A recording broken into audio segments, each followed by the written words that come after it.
Tonight you are about to step into a forgotten world long before civilization where every night could be your last. You stand beneath a pale Ice Age sky while wind moves softly across a frozen European plain. Somewhere ahead, a small family has built a home from materials gathered with patience and remarkable skill. There are no brick walls, iron nails, glass windows, or tidy doors waiting to close behind you. Instead, survival depends on hide, wood, bone, stone, grass, careful judgment, and the stubborn warmth of other human beings. What did home feel like 20,000 years ago?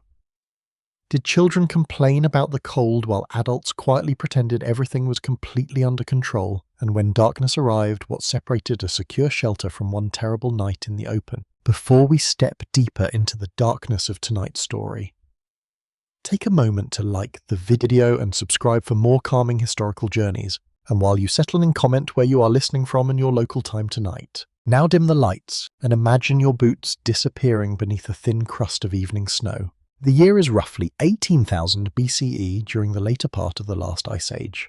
Across much of Europe, glaciers remain enormous, climates are colder, and open landscapes stretch farther than forests. Grasses bend beneath the wind, low shrubs cling close to the ground, and scattered trees survive in sheltered places. Reindeer, horses, bison, wolves, and mammoths move through this immense cold world. Ahead, the ground dips gently toward a river terrace protected by a low ridge. The family's shelter stands there positioned where the wind loses some of its strength. That choice matters enormously because winter punishes careless decisions. Ice Age people did not simply drop a shelter wherever their feet became tired. They watched drainage, exposure, animal routes, water access, fuel supplies, and the shape of surrounding terrain. A home in the wrong hollow could become wet, smoky, freezing, or dangerously exposed within hours. As you descend, you feel the wind easing around your clothing. The shelter appears modest from a distance, almost blending into the winter-coloured landscape. Animal hides cover much of the framework, their surfaces patched in different shades of brown and grey.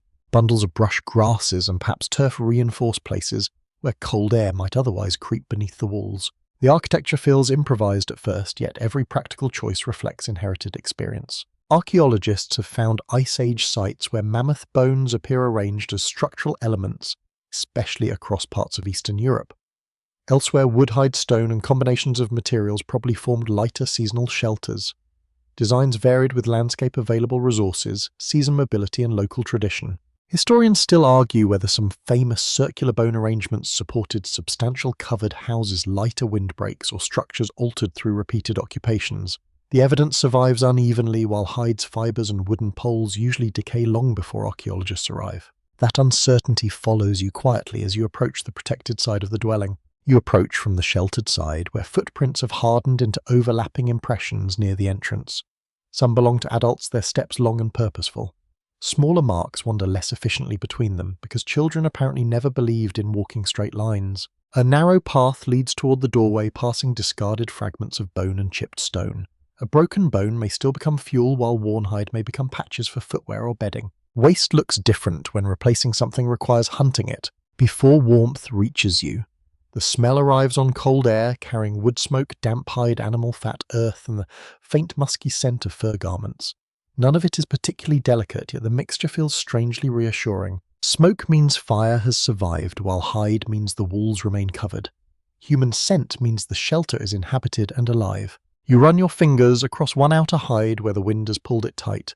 The surface feels stiff near the exposed edge, softer where overlapping layers remain protected.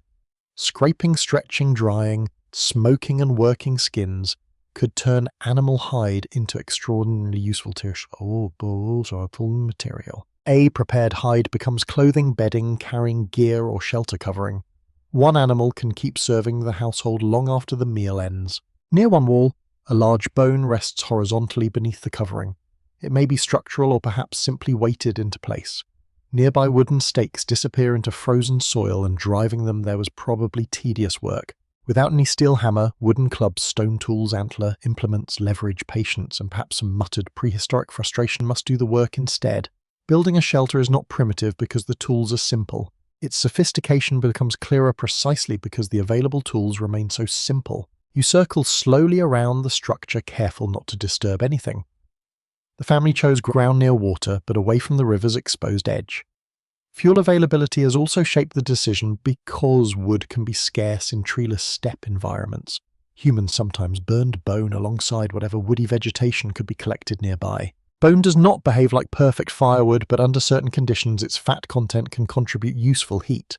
You picture someone carrying awkward old bones home because winter is long. This household may also be temporary, since some Upper Paleolithic groups moved seasonally following animals visiting known resource zones and returning to favoured locations. A shelter could feel deeply familiar without being occupied throughout the entire year. Perhaps this family arrived only weeks ago, yet the place may already feel familiar. There is no street address, yet memory maps the landscape, and a river bend marks fish while a distant ridge marks flint. For this family home extends far beyond the shelter walls and into remembered terrain. As evening settles, colours soften across the plain. Snow reflects a faint blue-grey light, while the hides of the shelter deepen into warm brown shadows. Somewhere far away, an animal calls once across the open ground. You pause beside the entrance, where the doorway is intentionally low, requiring you to bend before entering. A smaller opening helps reduce heat loss and limits the wind pushing directly inside. It also makes an accidental dramatic entrance rather difficult. That may be for the best, considering how quickly warm air can escape. A flap of hide shifts, gently brushing against your shoulder. Beneath it, the air changes immediately, becoming warmer, denser, and scented with smoke. Behind you stretches a vast Ice Age landscape, beautiful enough to admire and cold enough to kill. Ahead waits something quieter than the immense landscape behind you. It is not a palace, fortress, or permanent village house. It may need repair, tomorrow relocation, next season, and constant attention tonight. Yet every tied, seam-weighted edge, chosen stone, and carefully placed support carries generations of accumulated knowledge. This shelter is technology, but it is also protection, memory, routine, and cooperation made visible. You lower your head and prepare to cross the threshold, while the wind whispers over the roof behind you. For the first time, the home no longer looks small against the landscape. Now it looks astonishingly large in human terms, because everything essential waits inside. Section 2. You duck beneath the hanging hide and step across the threshold. For several seconds, you can barely see anything. Outside, snow reflected the pale evening sky into your eyes. Inside, the shelter seems almost completely dark, and your vision struggles to adjust. Shapes slowly gather around you as the brightness behind the entrance fades. The first sensation is not warmth, it is thickness. The air feels heavier than the sharp, dry atmosphere outside, carrying smoke-damp leather, old ash fur, and cooked animal fat. Your cheeks begin to relax as the wind disappears, although cold still rises faintly through the packed ground beneath your feet. Behind you, the entrance flap settles back into place. The outside world becomes distant surprisingly quickly. You remain slightly bent because the roof is lower than you expected. This is not a room designed for people to wander around dramatically. Most activities happen sitting, kneeling, crouching, or reclining close to the ground where warmth naturally collects around bodies and bedding. Your eyes continue adjusting. Gradually the interior becomes readable. The shelter is wider than it appeared from outside, although hardly spacious by modern standards. Several people can sleep here, work here, eat here, repair equipment here, and endure unpleasant weather together. Privacy, however, is essentially theoretical. Someone shifting position is noticed. Someone coughing is heard. Someone eating the last good piece of dried meat is probably noticed immediately. The floor beneath you is not simply untouched earth. Areas have been compressed through repeated footsteps, sitting, sleeping, and daily work. In some Upper Paleolithic sites, archaeologists have identified concentrations of tools, debris, ochre, bones, hearths, and other materials suggesting distinct activity zones. That does not mean every Ice Age family followed a tidy interior floor plan. Still, people were perfectly capable of organizing space according to function. Near one side, scraps of hide and animal hair form a soft working area. Farther away, stone flakes gather where tools have been shaped or repaired. Larger bones rest along an edge where they are less likely to trip anyone moving through the shelter. Small objects tend to collect near places where people spend the most time. Human homes have apparently always developed corners full of things nobody wants to throw away. You take another careful step. Something dry crunches beneath your footwear, perhaps a fragment of grass, bedding, or a tiny splinter of bone. The sound seems unusually loud inside the enclosed shelter. From somewhere ahead comes the quiet scrape of stone against stone. A person is working. You can hear slow breathing, soft movement, and the occasional rustle of hide clothing. There may be several family members here, but darkness makes each presence feel more intimate rather than more visible. The walls sit close enough that you could reach them with only a few steps. You touch one carefully. The inner surface feels different from the stiff exterior you examined moments earlier. Here the hide remains more flexible and warmer, protected from direct wind. In certain places, an extra layer appears to hang behind the outer covering, creating trapped air between surfaces. Where the Ice Age shelters commonly used, deliberate double-layer insulation remains uncertain because organic materials rarely survive intact. Researchers must reconstruct many details from post holes, bone arrangements, artifact patterns, ethnographic comparisons, and experimental archaeology. Even so, trapped air would have offered obvious benefits. The family living here understands cold intimately. They do not need thermometers to know where drafts enter. They can feel them. A faint thread of colder air slides along your wrist from somewhere near the ground. The edge of the shelter has been weighted with stones and possibly packed vegetation, but no prehistoric wall becomes perfectly sealed. That may actually help. An entirely airtight shelter containing people and fire would create its own dangers. Ventilation matters because smoke, moisture, and combustion gases must escape somehow. Researchers continue debating exactly how smoke was managed in many portable Paleolithic shelters. Roof openings, doorway ventilation, loose seams, or combinations of these methods may have helped, but surviving evidence rarely gives one simple answer. You glance upward. The roof disappears into shadows where poles or supporting elements meet above you. Thin smoke gathers there before finding whatever route leads outside.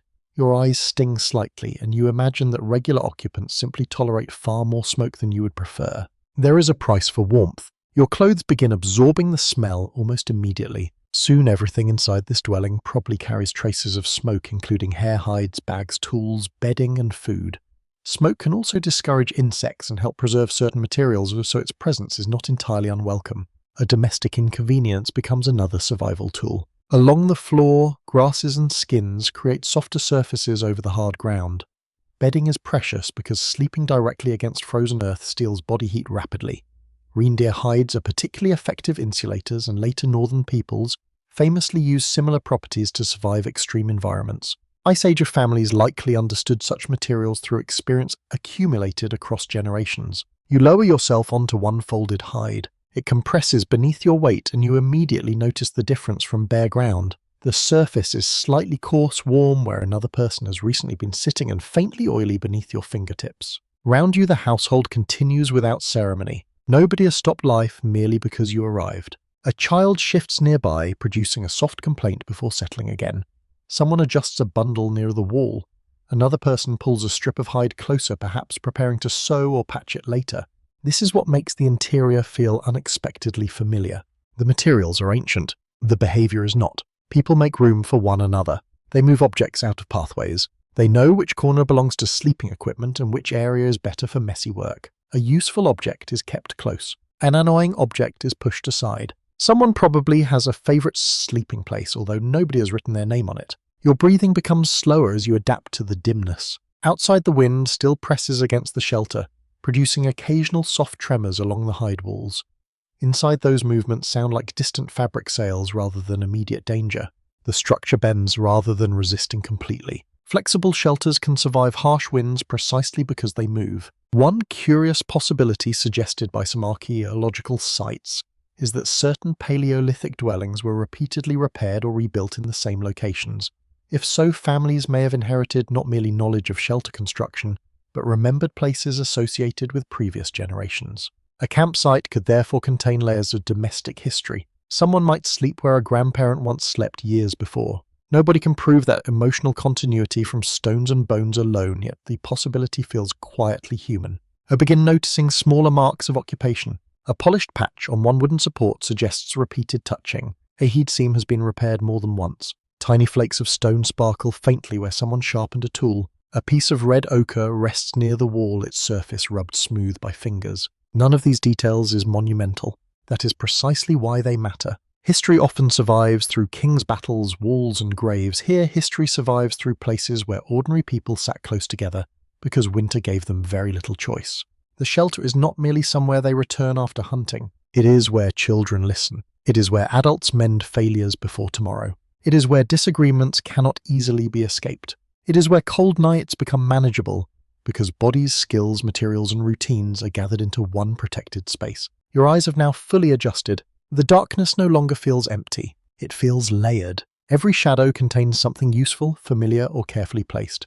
Every surface carries marks from hands that know this dwelling without needing to see it clearly. Then your attention begins drifting toward the soft orange glow deeper inside. Their light flickers across faces and polished bone. Heat touches one side of your body. A faint crackle breaks the quiet. Everything in this home seems arranged around that living center, and as you shift closer, you begin to understand why. Section 3. You edge closer to the orange glow and feel the shelter reorganize itself around the fire. The hearth sits slightly below the surrounding floor, contained by stones and compacted earth. Its flames are modest, not roaring, because fuel must be used carefully in this cold landscape. A large blaze would look impressive, but impressive fires also consume wood with unreasonable enthusiasm. Here warmth is measured. The fire crackles softly as a thin branch collapses into glowing embers. Small sparks rise, pause in the smoky air and vanish before reaching the roof. Your hands move toward the heat almost automatically. The skin across your fingers tingles as circulation returns while your palms begin warming first. Your face feels hotter on one side, yet your back still remembers the cold entrance behind you. That uneven warmth defines much of life beside an open hearth. You rotate without thinking. Everyone does. Nearby, an adult nudges a charred piece of fuel inward using a length of wood. The movement is careful and economical, preserving the hottest part of the fire instead of disturbing it unnecessarily. Keeping a fire alive can be easier than creating a new one. People living 20,000 years ago certainly knew several ways to produce flame, although exactly which techniques were most common remain debated.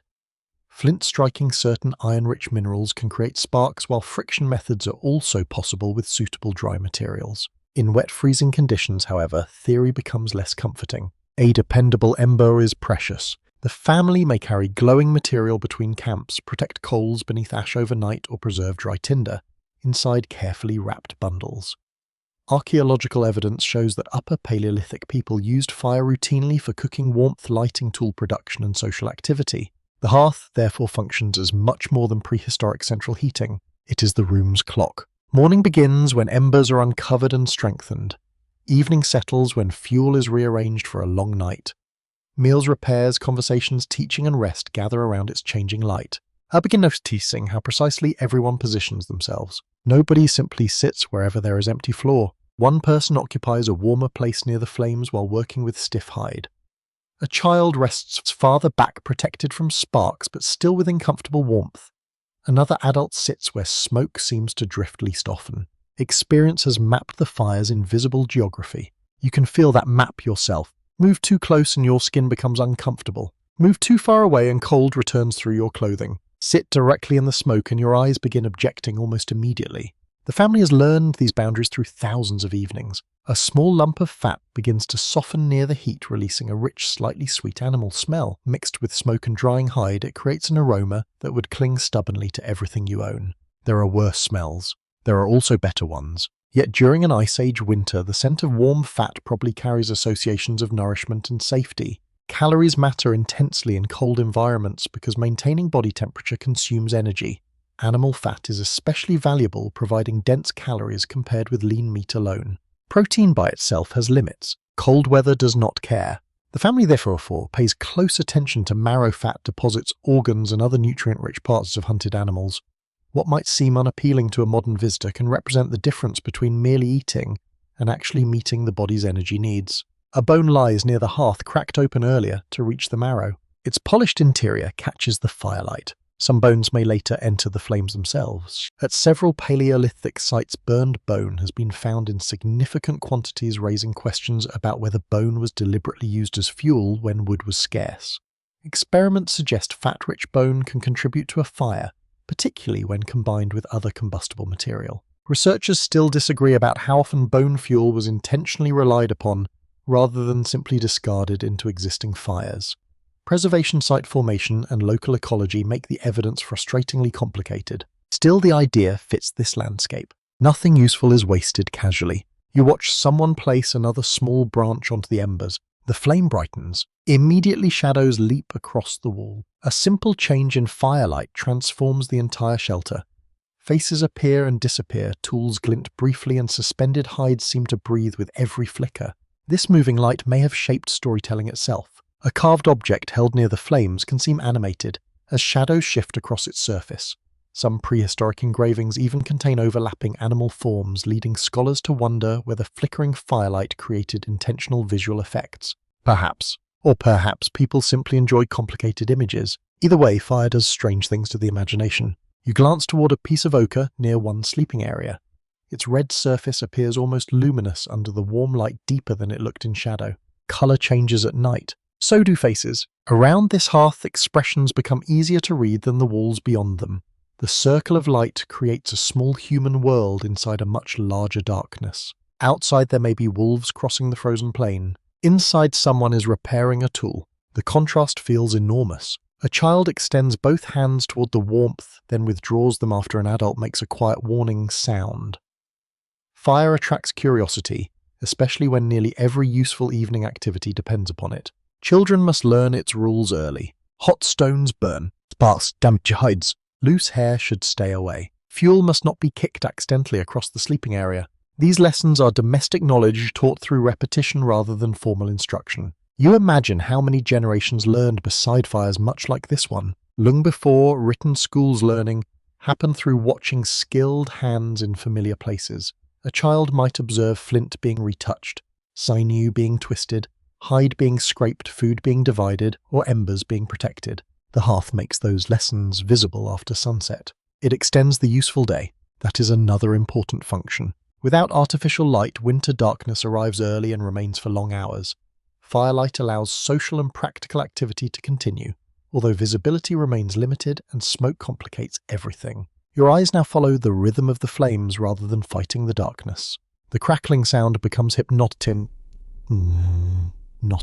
Every few moments, resin or trapped moisture produces a sharper pop. Someone looks up, then returns to work. No alarm follows. This is an ordinary evening with sound. The heat also changes materials. Wood can be hardened carefully near fire. Adhesives made from natural substances may be warmed. Food can be roasted, dried, or softened. Stone itself can sometimes be heat-treated to improve its flaking properties, though the practice varies across times and regions. Fire is therefore part kitchen workshop heater, lamp and gathering place. Conveniently, it also produces smoke everywhere. The ceiling area remains hazy. Your throat feels slightly dry and your eyes sting whenever the smoke shifts downward. Small particles settle onto hair and clothing, making the shelter's smell impossible to separate from its occupants. People probably become accustomed to it. Their lungs, regrettably, do not receive a vote. Evidence from later traditional indoor fires shows that smoke exposure can create serious respiratory problems. We cannot easily measure the health burden for one upper Paleolithic household, but daily smoke was hardly harmless. Comfort has always involved trade-offs. You shift onto a thicker hide and listen. The family speaks quietly. Words are impossible for you to understand, yet tone carries meaning easily enough. A short burst of amusement passes between two adults after someone gestures toward a poorly repaired object. Gentle teasing survives the Ice Age remarkably well in your imagination. Why would it not? These are people, not solemn museum figures. They probably complain, joke, exaggerate, remember embarrassing mistakes and repeat familiar stories until everyone knows exactly when to smile. Fire gives those moments a stage. As fuel settles lower, the room grows softer. The brightest yellow flames disappear, leaving red coals beneath a thin layer of grey ash. Heat continues radiating steadily, less dramatic, but more useful for a long night. An adult draws ash gently over part of the ember bed. This can slow combustion and help preserve heat. By morning, protected coals may still contain enough life to restart the fire without beginning completely from scratch. That small act feels almost ceremonial. It is not. It is practical. Yet practical actions repeated every night can become rituals without anyone naming them. You watch the glow dim beneath ash. For this family, keeping fire alive means keeping tomorrow easier. It means warm hands at dawn, cooked food, workable materials, light before sunrise, and one less dangerous uncertainty. The hearth is not merely burning in the middle of the home, it holds the household together. And as you sit beside its steady warmth, your attention begins moving outward again toward the walls, closing that precious heat. Those walls now seem far more important than before. Without them, the fire would warm the night. With them, it warms a family. Section 4. You turn from the fading coals and study the walls holding that warmth around you. From inside, the shelter feels less like a tent and more like a carefully assembled machine. Every layer has a purpose, even when the materials appear irregular or patched. Hide overlaps, hide grasses fill small gaps, and heavier supports keep the structure anchored against persistent winter winds. Nothing here is decorative by accident. You reach toward one seam and feel several layers pressed together beneath your fingers. The outer hide is cooler and slightly damp, while the inner surface remains noticeably warmer. Between them, trapped air forms a simple insulating barrier against the frozen landscape beyond. That principle is wonderfully ordinary. Warm air stays protected when it cannot circulate freely, whether inside fur grass bedding or layered clothing. Ice Age people did not need scientific terminology to understand what repeated winters had already taught them. Cold reveals mistakes quickly. A loose seam announces itself through a draft. A wet hide becomes heavy. A poorly anchored wall flap strains and eventually tears. The family therefore repairs the shelter constantly, rather than considering construction a finished event. Home maintenance begins the moment the dwelling is built. You notice one patch where a different hide has been attached over an older section. Its colour does not match the surrounding material, suggesting repair rather than original design. Prehistoric interior decorating has limited concern for matching shades. Survival prefers usefulness. The stitching itself deserves attention. Small holes have been pierced along the hide edges, probably with a pointed bone or antler tool. Sinew rawhide strips, plant fibres or other strong materials could then bind separate pieces together. Bone needles from the Upper Paleolithic show that people were capable of remarkably fine sewing. Some are slim, polished objects with carefully formed eyes designed for much more precise work than simply tying hides together. Those needles transformed life in cold climates. Fitted clothing became easier to make, but so did shaped coverings, bags, bedding, and perhaps shelter panels. A seam that closes tightly can prevent wind from finding the vulnerable spaces between larger materials. You press gently along another join. It gives slightly, then returns. Flexibility matters because rigid structures can fail under changing loads. A shelter built from poles, hides, and bone can absorb movement from wind rather than confronting it like a stone wall. Outside a gust suddenly arrives. The wall trembles against your palm. You hear a low, fluttering sound travel across the roof, followed by a faint creak from somewhere above. Nobody inside reacts. Apparently the house is allowed to complain. The supporting framework remains harder to reconstruct than the hides themselves, because wood usually disappears over thousands of years. Archaeologists often work from post holes, stones, bone arrangements, hearth positions, and patterns of surviving debris. In some regions, larger mammoth bones appear prominently in dwelling remains. Skulls, tusks, jaws, shoulder blades, and long bones could be arranged around circular or oval structures. Famous examples from the East European plain have encouraged vivid reconstructions of substantial mammoth bone houses covered with hides. You imagine the labour involved. A mammoth skull is not exactly convenient building material. Even after an animal has died moving, such heavy pieces requires cooperation, leverage, planning, and considerable patience. Some bones may have been collected from natural accumulations, rather than obtained only through hunting. That makes the landscape itself a supply of stores. A strange one, certainly, but a useful one. Researchers remain divided over how many surviving mammoth bone circles represent complete houses in the form often illustrated today. Some arrangements may have served as foundations, windbreaks, storage areas, ritual spaces, or structures repeatedly modified over time. The missing roofs leave room for debate. You look upward again, imagining possible frameworks. Long wooden poles might meet near the top, supported by shorter elements around the perimeter. Tusks could reinforce particular areas, while hides stretched across the frame would form the weather-resistant outer skin. Where trees are scarce, every useful pole becomes valuable. Wood might be carried considerable distances, reused between camps, or scavenged from river valleys and protected depressions. Even driftwood could become precious in landscapes where tall vegetation is limited. A straight pole is worth remembering. So is a place where straight poles grow. That knowledge becomes part of the family's mental map alongside water sources, flint outcrops, animal crossings, and reliable shelter locations. You crouch near the bottom edge of the wall. Here stones press the hides against the ground, while dry vegetation has been packed into irregular spaces. Your fingertips find brittle grass stems mixed with soil and animal hair. The smell is earthy and faintly sour. Moisture collects where warm interior air meets colder surfaces, creating another quiet problem. Condensation can dampen hides and bedding, so ventilation and drying become part of daily household management. A shelter can protect you from snow while slowly becoming wet from within. There is always another problem, yet the family knows small solutions. A covering can be lifted when weather allows. Damp material can be moved closer to warmth. Grass can be replaced. A torn edge can be patched before the next storm tests it. These tasks are mundane, repetitive, and historically important. The impressive thing about survival is often maintenance rather than invention. You move toward another section where thicker fur still clings to the hide. Running your hand over it, you feel how dense the hair becomes near the skin. Animals have already solved many problems of insulation. Humans borrow the solution. Reindeer hides are especially effective because individual hairs contain air-filled structures that reduce heat loss. Other available species would provide hides with different thicknesses, strengths, and uses. People likely learned these qualities through repeated handling. One hide makes better footwear, another stretches well, another remains warmer, another is unpleasant to scrape but worth the trouble afterward. Knowledge becomes incredibly specific when your comfort depends upon it. Near the roofline hangs a small strip of hide with several holes and an oddly shaped edge. It might simply be scrap material waiting for reuse, or perhaps it once served another purpose. Prehistoric sites occasionally preserve objects whose functions remain mysterious, inviting generations of scholarly interpretation. A pierced piece of hide bone or antler might be called practical by one researcher and symbolic by another. Sometimes archaeology politely admits that nobody knows. That uncertainty is part of the experience. You are standing inside a reconstructed possibility, not a photographed room. The people are real. Their technologies are real. Yet much of the soft material surrounding their daily lives vanished long ago. Archaeologists therefore rebuild domestic spaces from fragments, distributions, experimental tests and comparisons with later hunter-gatherer societies. The result is careful imagination bounded by evidence. You hear another gust outside, stronger this time. Snow grains brush across the outer covering with a dry whisper.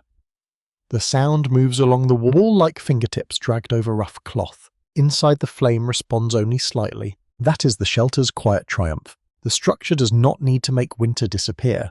It only needs to reduce winter enough. A few degrees matter. Less wind matters. Dry bedding matters. A protected flame matters. Together those modest advantages change whether a cold night is exhausting or survivable. I begin to see the walls differently now. They are not crude barriers surrounding a fire. They are the result of choices about materials, tension, weight, airflow, insulation, mobility and repair. Every decision comes from generations of trial observation and accumulated experience. The shelter may disappear after the family leaves. Hides will decay. Wood will rot. Grass will scatter. Eventually perhaps only stones, bones, ash and tiny fragments of tools remain. Thousands of years later, someone may kneel over those traces and try to imagine the vanished walls. Tonight, however, they are still standing. They flex softly around you while the winter wind moves outside. And beneath those walls, arranged carefully against the cold earth, lies another essential layer of this home. The places where everyone will sleep. Section 5. You lower your gaze from the trembling walls to the layered hides spread across the ground. This is where the family sleeps. At first, the arrangement looks simple, almost careless, as though skins were dropped wherever space remained. The longer you study the floor, however, the more deliberate the sleeping area becomes. Thicker hides lie closest to the cold ground. Softer furs form upper layers. Dry grasses appear beneath several places, creating an insulating mattress between warm bodies and frozen earth. What looks rustic is actually a carefully managed barrier against heat loss. The ground is a patient thief. Even inside a protected shelter, frozen soil pulls warmth downward throughout the night. A person sleeping directly against it would lose body heat faster than someone protected by several layers of fur and vegetation. Upper Paleolithic families understood this without calculating thermal conductivity. Experience provided the lesson. You kneel and press one palm against an exposed patch of earth. Cold immediately travels through your skin. Then you place the same hand over a thick hide nearby. The difference is remarkable, even though the material itself does not produce heat. It simply shows heat escaping from the body. That distinction is survival. Reindeer hides would have been especially useful in northern environments because their dense fur traps insulating air.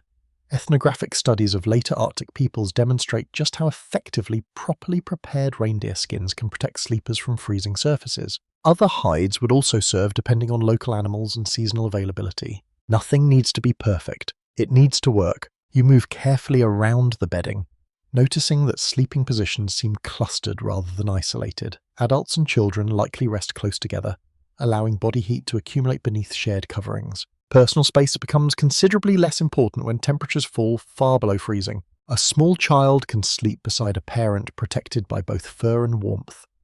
An elderly relative may receive a sheltered position away from drafts while stronger adults tolerate colder edges more easily. That arrangement cannot be reconstructed confidently from every archaeological site.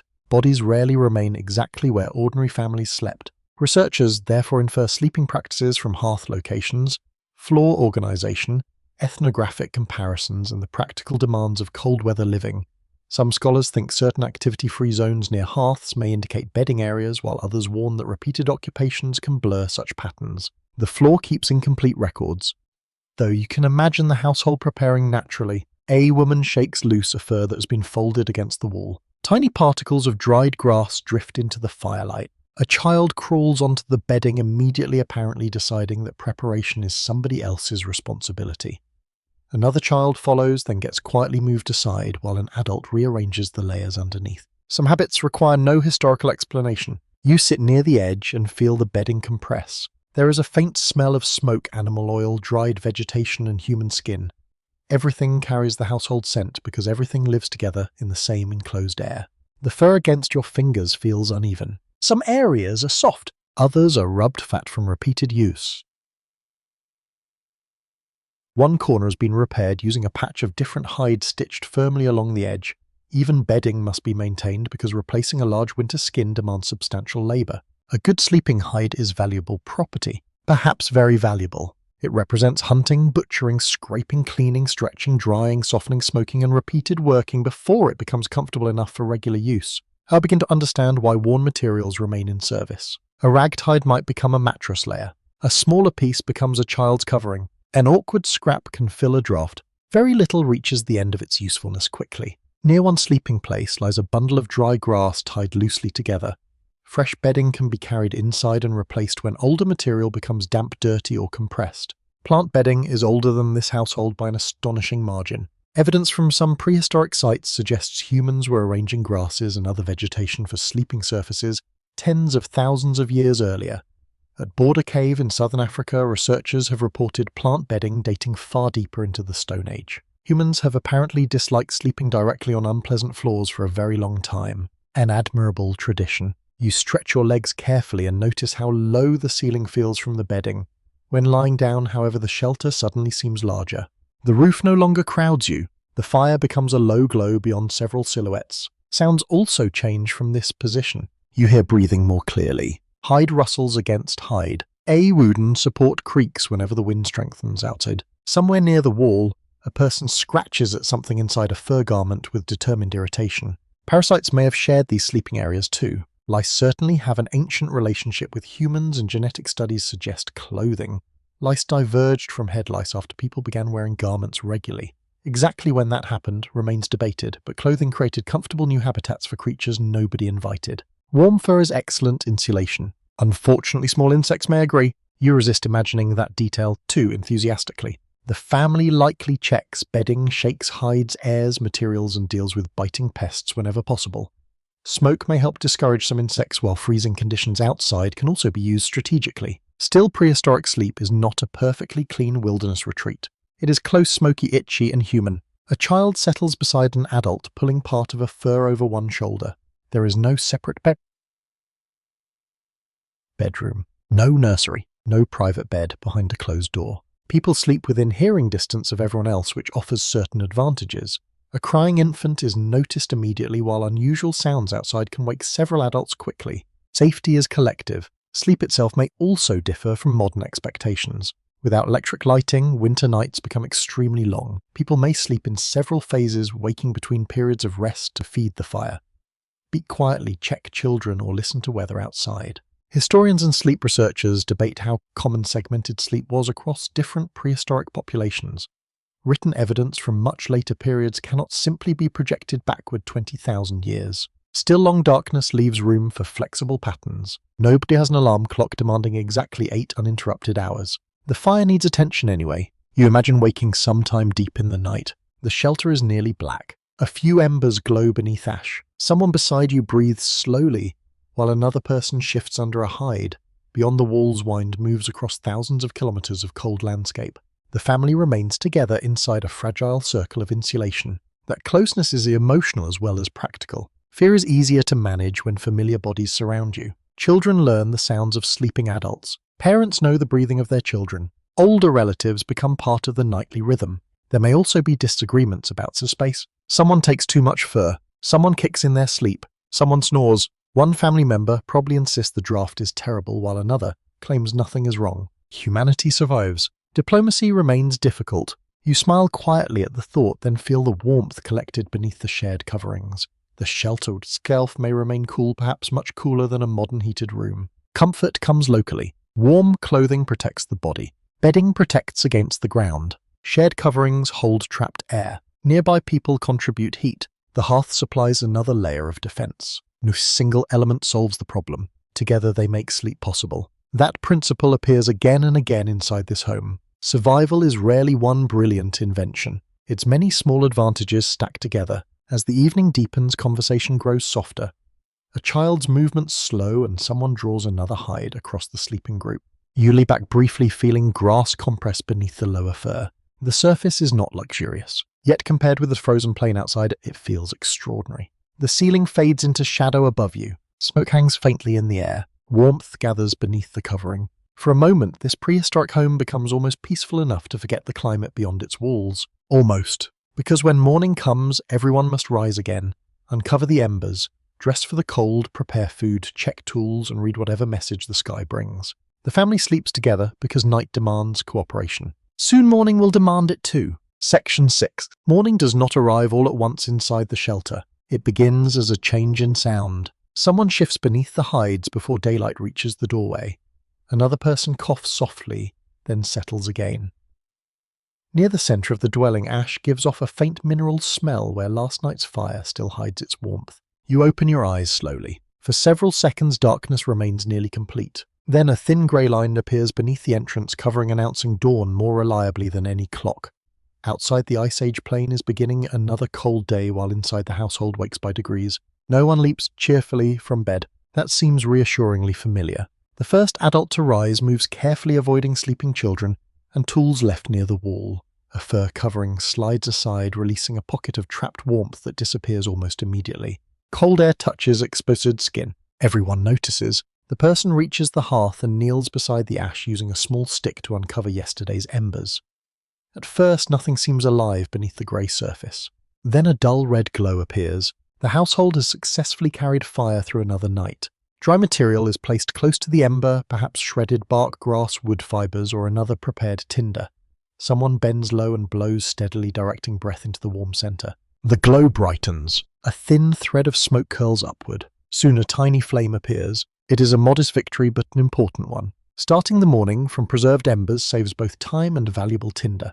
In cold environments, those minutes matter, because hands become clumsy when exposed for too long. Archaeological hearths are among the most common traces of prehistoric domestic life.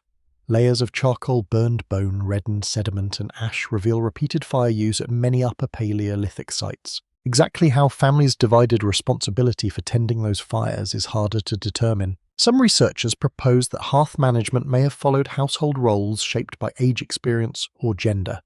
Others caution that archaeological remains cannot tell us who performed each routine task with much confidence. So you watch without assigning the work too neatly. Practicality probably decides many things. Whoever wakes first may simply begin. As the flame grows, the shelter changes. Orange light returns to the walls, catching smoke particles as they rise through the darker air. The smell of warmed hide mingles with ash and the faint aroma of food left from the previous evening. One child finally opens their eyes. They remain perfectly still. Perhaps they are hoping nobody notices. It does not work. An adult gently pulls the covering back and the child immediately curls tighter against the remaining warmth. Morning negotiations may be among humanity's oldest traditions. You hear a few quiet words. Their exact language is lost to you, but the meaning needs no translation. It is time to get up.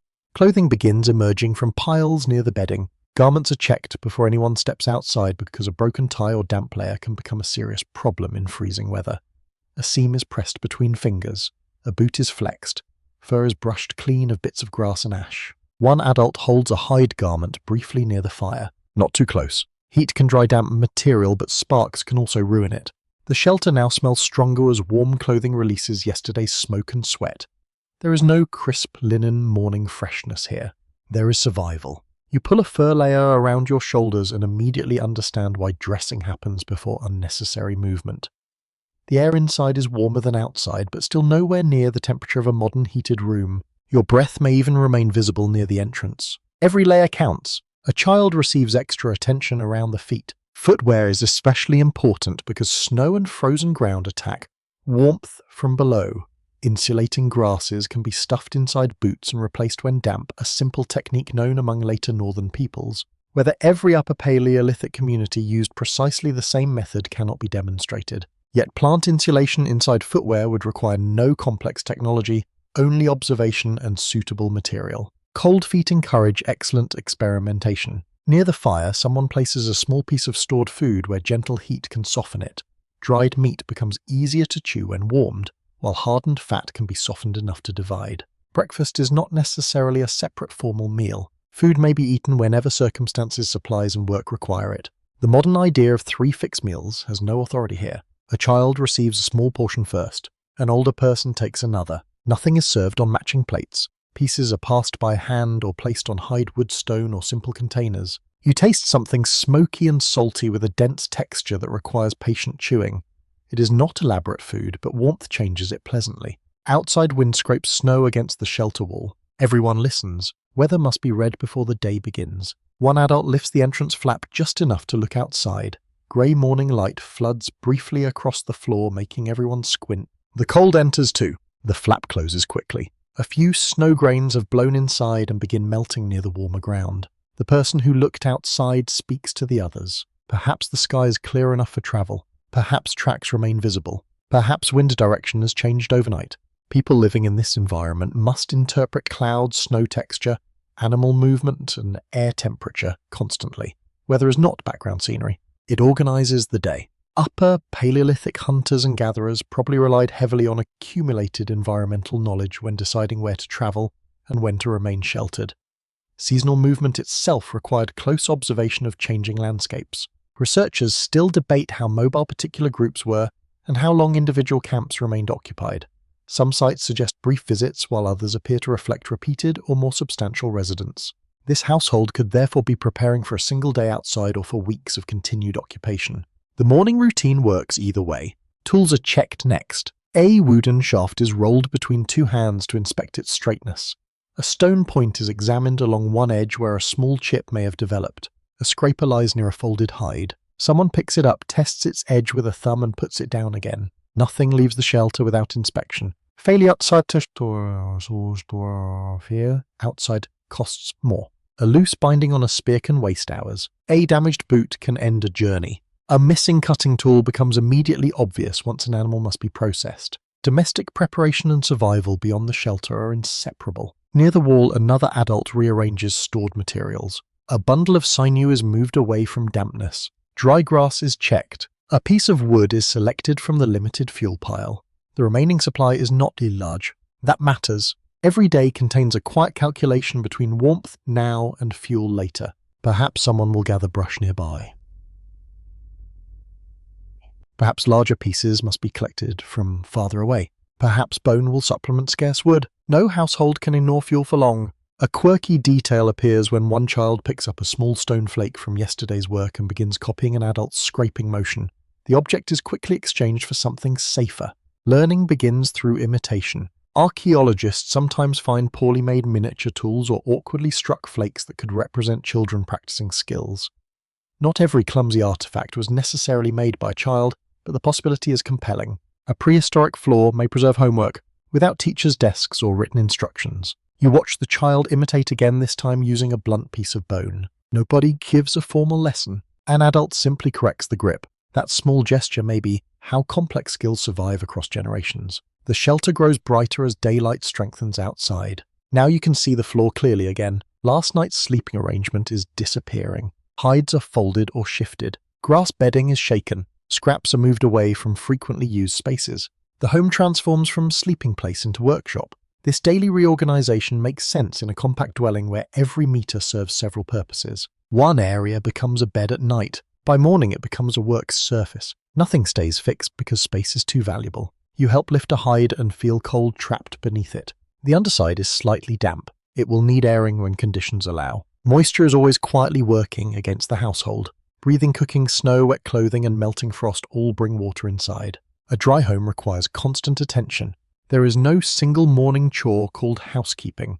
There are dozens. Shake the bedding. Protect the fuel. Check the entrance. Warm the food. Dress the children. Inspect tools. Read the weather. Save the fire. Prepare to leave. The routine looks ordinary because everyone understands it. That may be its greatest achievement. Survival becomes sustainable only when essential tasks stop feeling exceptional. The adults do not wake each morning thinking dramatically about defeating the Ice Age. They simply do what yesterday taught them to do. Outside, the grey sky brightens toward pale blue. The entrance opens again, this time wider. A blade of cold air cuts through the shelter, carrying the clean smell of snow and distant vegetation. After hours inside smoke and fur, the freshness feels almost sharp. One adult steps out, then another. Tracks begin forming beside those left yesterday. The child remains near the doorway for a moment, staring into the white morning before following. You pass behind them. The home looks different in daylight, less mysterious, more practical. Every object has awakened with the people who use it, and before anyone travels far into the frozen landscape, one more layer of preparation waits close against their skin. The clothing that makes such a morning possible. Section 7. You step closer to the doorway and immediately understand why clothing matters almost as much as shelter. Outside, the cold does not merely surround you. It presses against every exposed surface. A gust slides across your face and your skin tightens almost instantly. Even a short journey across the open plain would become dangerous without clothing designed for this climate. The family knows that perfectly well. Before anyone moves far from the shelter, layers are checked, tightened, tied, and adjusted with practiced hands. You watch an adult pull a fitted hide garment over the upper body. It does not resemble a loose blanket casually wrapped around the shoulders. The shape follows the body closely. That matters because a fitted clothing traps warm air while reducing places where wind can enter. Loose hides may work around a fire, but moving across frozen ground requires something far more secure. This is one of the great technological achievements of the Upper Paleolithic. People were sewing. Archaeologists have discovered eyed bone needles from Ice Age contexts tens of thousands of years old. These small tools reveal the abilities to create carefully stitched garments rather than relying only on tied or draped skins. You hold an imagined needle between your fingers. It is surprisingly delicate. The polished bone shaft narrows toward a sharp point while a tiny drilled eye allows thread to pass through. Producing such an object requires patience, accuracy, and materials strong enough to survive repeated use. The thread itself may come from animal sinew. Sinew can be dried, separated into fibers, and worked into strong cords suitable for sewing. When dampened, it becomes flexible, then tightens again as it dries. A simple biological material becomes engineering. You run your hand along one stitch seam. The thread sits close against the hide, passing through evenly spaced holes. Several stitches have been repaired where stress has pulled at the edge. Nothing here is factory perfect. It does not need to be. The seam needs to survive walking, bending, carrying, sleeping, and repeated exposure to cold. An adult begins adjusting your outer layer. The first garment rests close to your body. Another thicker layer follows. Fur faces inward, in some pieces outward in others, depending on use, moisture, wind, and personal preference. Multiple layers create pockets of trapped air that slow heat loss. The principle is familiar even if the materials are ancient. Modern winter clothing works for much the same reason. Warmth comes from trapped air. The fur does not create heat. Your body does. The clothing simply persuades that warmth to remain nearby. You notice that the garment around your waist is tied securely rather than left hanging open. Sleeves narrow toward the wrists where gaps would otherwise invite cold air inside. The fit feels unexpectedly sophisticated. Archaeologists cannot recover complete wardrobes from most Ice Age sites because leather and fur usually decay. Instead, researchers study needles, hide working tools, ornaments, human burials, environmental conditions, and representations of clothing from later prehistoric art. There is still considerable debate over exactly how tailored Upper Paleolithic garments were in different regions. Some scholars imagine highly fitted coats, trousers, and layered footwear. Others prefer more cautious reconstructions because surviving evidence remains fragmentary. The cold, however, gives strong clues. People living through severe glacial winters needed effective protection. Fashion may vary. Physics does not. You look down as another important item appears. Footwear. A soft hide boot is pulled over your foot while insulating material is placed around the inside. Dry grass, fur, or other fibers could help trap additional air and keep skin away from the cold outer surface. The boot rises above the ankle. Bindings tighten it securely. Walking barefoot here would be unthinkable for long. Even poorly protected feet can become numb quickly, and numbness makes travel dangerous. A torn boot is therefore not a minor inconvenience. It is a problem worthy of immediate repair. One member of the household sits near the entrance examining exactly such a problem. A seam along the side has opened slightly.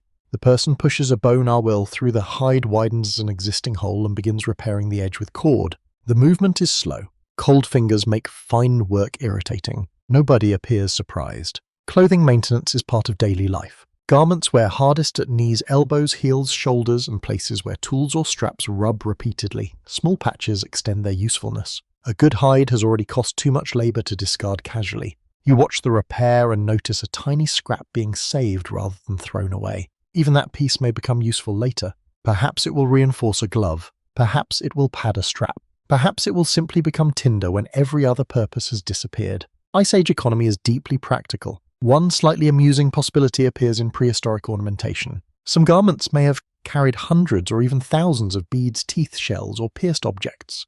Burials from parts of Upper Paleolithic Eurasia contain elaborate arrangements of ornaments that were probably attached to clothing or headwear. Imagine sewing thousands of tiny beads without electric light. Patience clearly existed before streaming entertainment. The ornaments also tell you something important. Clothing is not only insulation, it can communicate identity. A bead pattern might indicate family connections, age, skill status, personal taste, group membership, or simply affection for beautiful objects. Exactly what each arrangement meant is usually impossible to know. Archaeologists can count beads. They cannot interview the person who wore them. You see a few small pierced pieces attached near one garment edge. They click faintly as the wearer moves. The sound is delicate. In the still morning air, even tiny decorations become audible. A child reaches toward one ornament, then receives a gentle hand redirecting them toward their own clothing. Children require protection too, perhaps more carefully. A small body loses heat faster, relative to its size, than a large adult body. Infants and young children therefore need insulation, close supervision, and frequent adjustments. One child wears a hood that frames the face tightly. Only the cheeks remain exposed. The effect is both practical and slightly comical. The child looks profoundly unimpressed by winter. You touch the hood around your own neck. Hoods protect the head, ears, and neck while reducing openings where wind can enter. Mittens may also outperform separate fingered gloves in extreme cold because fingers share warmth inside one enclosed space. Whether Ice Age people routinely made every garment type familiar from later Arctic cultures is uncertain. Comparisons can help researchers, but they can also mislead if later traditions are copied backward too confidently. Still, the requirements are obvious. Hands must function. Feet must remain warm. Heads must be protected. The body must move. Clothing has to solve all four problems at once. I'll bend your knees experimentally. The trousers or leggings flex without pulling tightly. That freedom matters when climbing, crouching, carrying meat, gathering fuel, or throwing a spear. Good winter clothing cannot simply be warm. It must allow work. A garment that restricts movement too much becomes dangerous in another way. I begin to appreciate the skill hidden inside every seam. Before sewing, hides must be prepared. Fresh animal skin is heavy, wet, greasy, and attached to tissue. Someone has to scrape it. Fat and flesh are removed. The hide may then be stretched, dried, softened, smoked, treated with fats, repeatedly worked, or processed using methods specific to local tradition. It is exhausting work. A scraper passes across skin again and again until the material becomes flexible enough for use. The smell can be strong. Your hands would become sore. Your shoulders would complain, and after all that labor, someone must still cut and sew the garment. The family wears hours of work, perhaps days. One mainstream archaeological fact becomes impossible to ignore. Specialized hide-working tools appear commonly in Upper Paleolithic assemblages. Scrapers, awls, needles, and other implements show that animal skins were processed systematically. The hunt does not end when the meat is divided. The skin continues becoming technology. You pull your outer layer tighter as another gust reaches the doorway. Warmth remains close to your torso. The difference is immediate. Your confidence changes too. Standing outside no longer feels quite as unreasonable. That may be another hidden function of clothing. It enlarges the human world. With the effective garments, people can travel farther, remain outside longer, carry infants more safely, hunt in colder weather, and occupy regions that would otherwise be inaccessible. Clothing turns climate into a challenge rather than an absolute boundary. You follow the family several steps beyond the shelter. Snow compresses beneath your boots with a dry squeak. The air smells clean and metallic. A pale sun hangs low above the horizon, offering light without much warmth. Behind you, smoke rises from the shelter. Ahead, the landscape stretches enormous and cold. You flex your fingers inside their covering. Your feet remain warm. Your torso holds its heat. Every stitched seam suddenly feels as important as any spear point. The Ice Age family does not survive winter by being naturally tougher than you. They survive because generations have learned how to place knowledge between skin and cold. And as you turn back toward the dwelling, you notice the tools that make that knowledge possible waiting just inside. Section 8. You step back inside and begin noticing the tools almost everywhere. They do not sit inside one neat container because this household has no separate workshop or storage room. Instead, useful objects rest beside sleeping areas near the hearth, along the walls, and within easy reach of practiced hands. Some are obvious, others barely look like tools at all. A sharp flake of stone lies beside a larger worked blade, its edge thin enough to slice hide or meat. Nearby rests a rounded hammerstone worn smooth where repeated blows have struck other pieces of stone. You pick up the flake carefully. It feels colder than the hide beneath it. The edge looks fragile. Yet when your thumb approaches cautiously, you sense how dangerously sharp fresh stone can become. Properly fractured flint can produce cutting edges finer than many people expect. 20,000 years ago, stone technology is anything but random rock smashing. Skilled toolmakers understand fracture. They know where to strike a prepared core, how much force to use, and which angle will send a controlled break through the stone. A good blow can remove a long, thin blade suitable for further shaping. That knowledge requires years of practice. You watch an adult settle near the brighter side of the shelter. A piece of flint rests against one thigh protected by hide. The toolmaker places a smaller implement near the stone's edge and applies careful pressure. A tiny flake snaps free, then another. The sound is crisp and delicate. Tick. Pause. Tick. Each removal changes the edge. This technique, called pressure flaking, in some prehistoric contexts allows precise shaping and retouching. Other tools are produced using direct percussion, where stone antler or another hammer strikes the core more forcefully. Upper Paleolithic technology includes specialized blades, burins, scrapers, points, and other forms suited to different tasks. Archaeologists often use these tool traditions to identify technological patterns across regions and periods. The labels sound tidy today. Daily life was probably less tidy. A tool classified as a scraper may have performed several jobs. An old blade might become something smaller after breaking. A worn object could be reshaped repeatedly until very little remained. People care about usefulness, not museum categories. You notice exactly that beside the wall. A short stone fragment has been retouched along one side until it fits comfortably between two fingers. It may once have been longer. Now it still cuts. Nothing requires retirement simply because archaeology would prefer a perfect specimen. A child sits nearby, watching the toolmaker intently. You remember yesterday's imitation. Now the lesson becomes clearer. The child picks up a harmless fragment and copies the hand position. The angle is wrong. An adult reaches over, turns the wrist slightly, then continues working without a speech. Skill passes quietly. Researchers sometimes identify clusters of poorly executed flakes that might represent beginners learning stoneworking. Experimental archaeology shows that novice knappers often create distinctive mistakes compared to assumed with experienced craftspeople. Still, scholars disagree about how confidently individual prehistoric flakes can be assigned to children or apprentices. A bad flake is not a birth certificate, even despite that experts make mistakes. You smile at that thought while examining another object.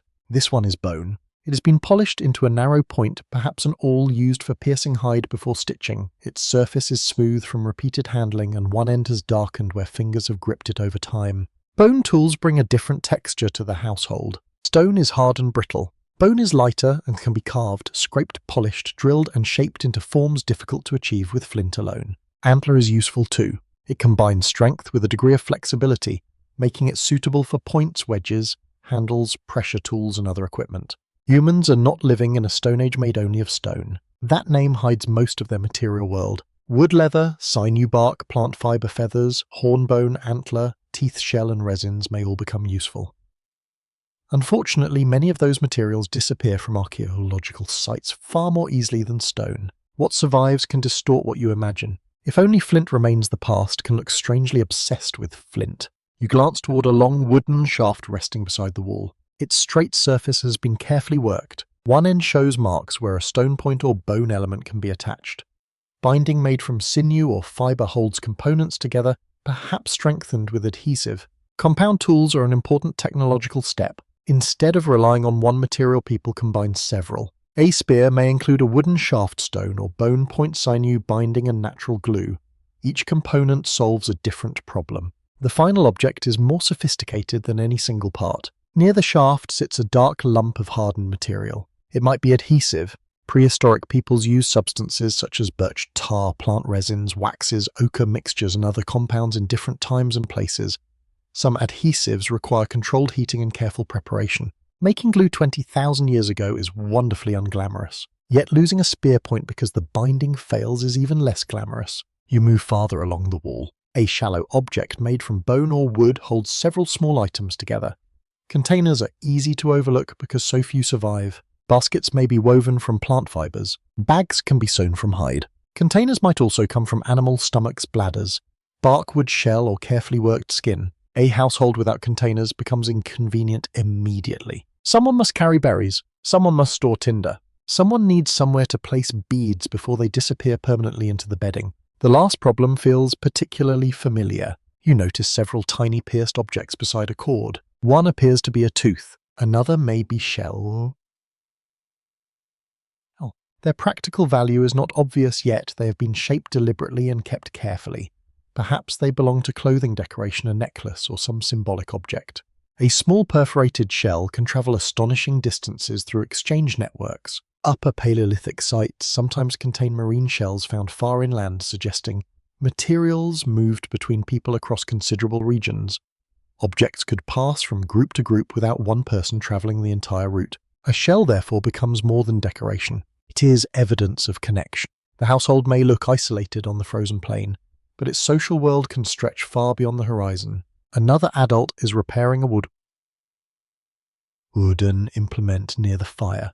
The wood smells faintly smoky as the surface warms. A stone scraper removes thin curls along one edge, smoothing an uneven section. Wooden tools are difficult for archaeologists because preservation requires unusual conditions. Yet wooden spears from much earlier periods prove that humans and their relatives had sophisticated woodworking traditions long before this family existed. Most wooden objects have simply vanished. You imagine the missing inventory: digging sticks, handles, tent poles, spoons or scoops, trays, simple bowls, clubs, carrying frames, children's objects, perhaps even toys. We cannot confidently assign every item. That is the frustrating beauty of prehistoric domestic life. Stone gives clues to a much larger world of vanished materials. You hear a soft scraping sound beside you. Someone is working a hide using a curved stone scraper.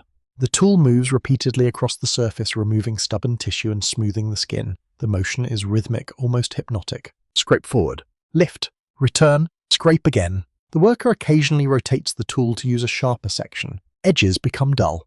They must be retouched. A tiny flint flake can therefore have a long biography, changing shape after every repair. One quirky possibility concerns objects called Burin stone tools with strong chisel-like edges. Archaeologists often associate them with working bone antler or wood, though actual uses could vary widely. Imagine someone 20,000 years later deciding exactly what your favorite kitchen knife was for. You might have opinions, so would the toolmaker sitting beside you. Use-wear analysis helps researchers test such assumptions by examining microscopic damage and residues along ancient edges. Polishing scratches and tiny fractures can reveal whether a tool contacted hide, wood, bone, meat, or other materials. Even then, interpretation requires caution. One object may have performed several tasks during its lifetime. A prehistoric multi-tool does not need folding attachments. It only needs a useful edge. The family begins gathering several objects for work outside. A cutting blade disappears into a hide pouch. A small scraper remains indoors. Someone checks the binding on a hunting point. Another person selects an awl and places it beside sewing materials for later. You suddenly notice how organized the apparent clutter really is. Frequently needed objects remain accessible. Dangerously sharp pieces stay away from small children. Fuel occupies one zone. Bedding occupies another. Tool production creates its own scatter of chips where people know to tread carefully. The home has an invisible system. There are no shelves labeled with categories, no drawers, no written inventory. Memory performs that work. Everyone knows where important things belong, and when something goes missing, you suspect everyone also knows exactly which child to question first. A faint laugh comes from beside the hearth. Perhaps some problems truly are timeless. You place the stone flake back where you found it. Its size is insignificant compared with the immense landscape outside. Yet with objects like this, humans cut hides, prepare food, shape wood, make clothing, repair weapons, carve bone, and build everything surrounding you. Tools extend the hand. Knowledge extends the tool. Together they allow a small family to transform raw materials into a functioning home. Now another smell begins drifting across the shelter. Fat warms near the fire. A piece of meat is being prepared. Several tools are moved closer to the hearth, and the household's attention turns toward the next practical question. How do you cook dinner when nobody has invented a metal pot? Section 9. The smell near the hearth grows richer as someone moves a strip of meat closer to the heat. You watch carefully, expecting perhaps a pot to appear. None does. There is no metal cookware, no ceramic saucepan, and no iron grate suspended neatly above the flames. Yet dinner is not limited to holding raw meat over a fire until everyone becomes impatient. The family has options. Many of them are surprisingly clever. A broad piece of meat rests on a wooden skewer angled toward the glowing coals. The hottest flames are avoided because direct fire can blacken the outside long before the center cooks properly. Instead, steady, radiant heat does the work. Fat begins to soften. A drop falls onto the embers. The fire answers with a sudden hiss and a fragrant cloud of smoke rises toward the roof. Everyone notices the smell. So do you. After hours of cold air, hide, ash, and stone dust roasting meat feels almost luxurious. Cooking transformed human diets long before this particular family existed. Heat makes many foods easier to chew, improves digestibility, destroys numerous pathogens, and can release calories otherwise harder to obtain. Fire therefore changes biology as well as taste. But roasting is only one method. Beside the hearth, several fist-sized stones are warming slowly among the coals. They do not look important until someone lifts one with a forked stick and places it aside. Another heated stone follows. You wonder where they are going.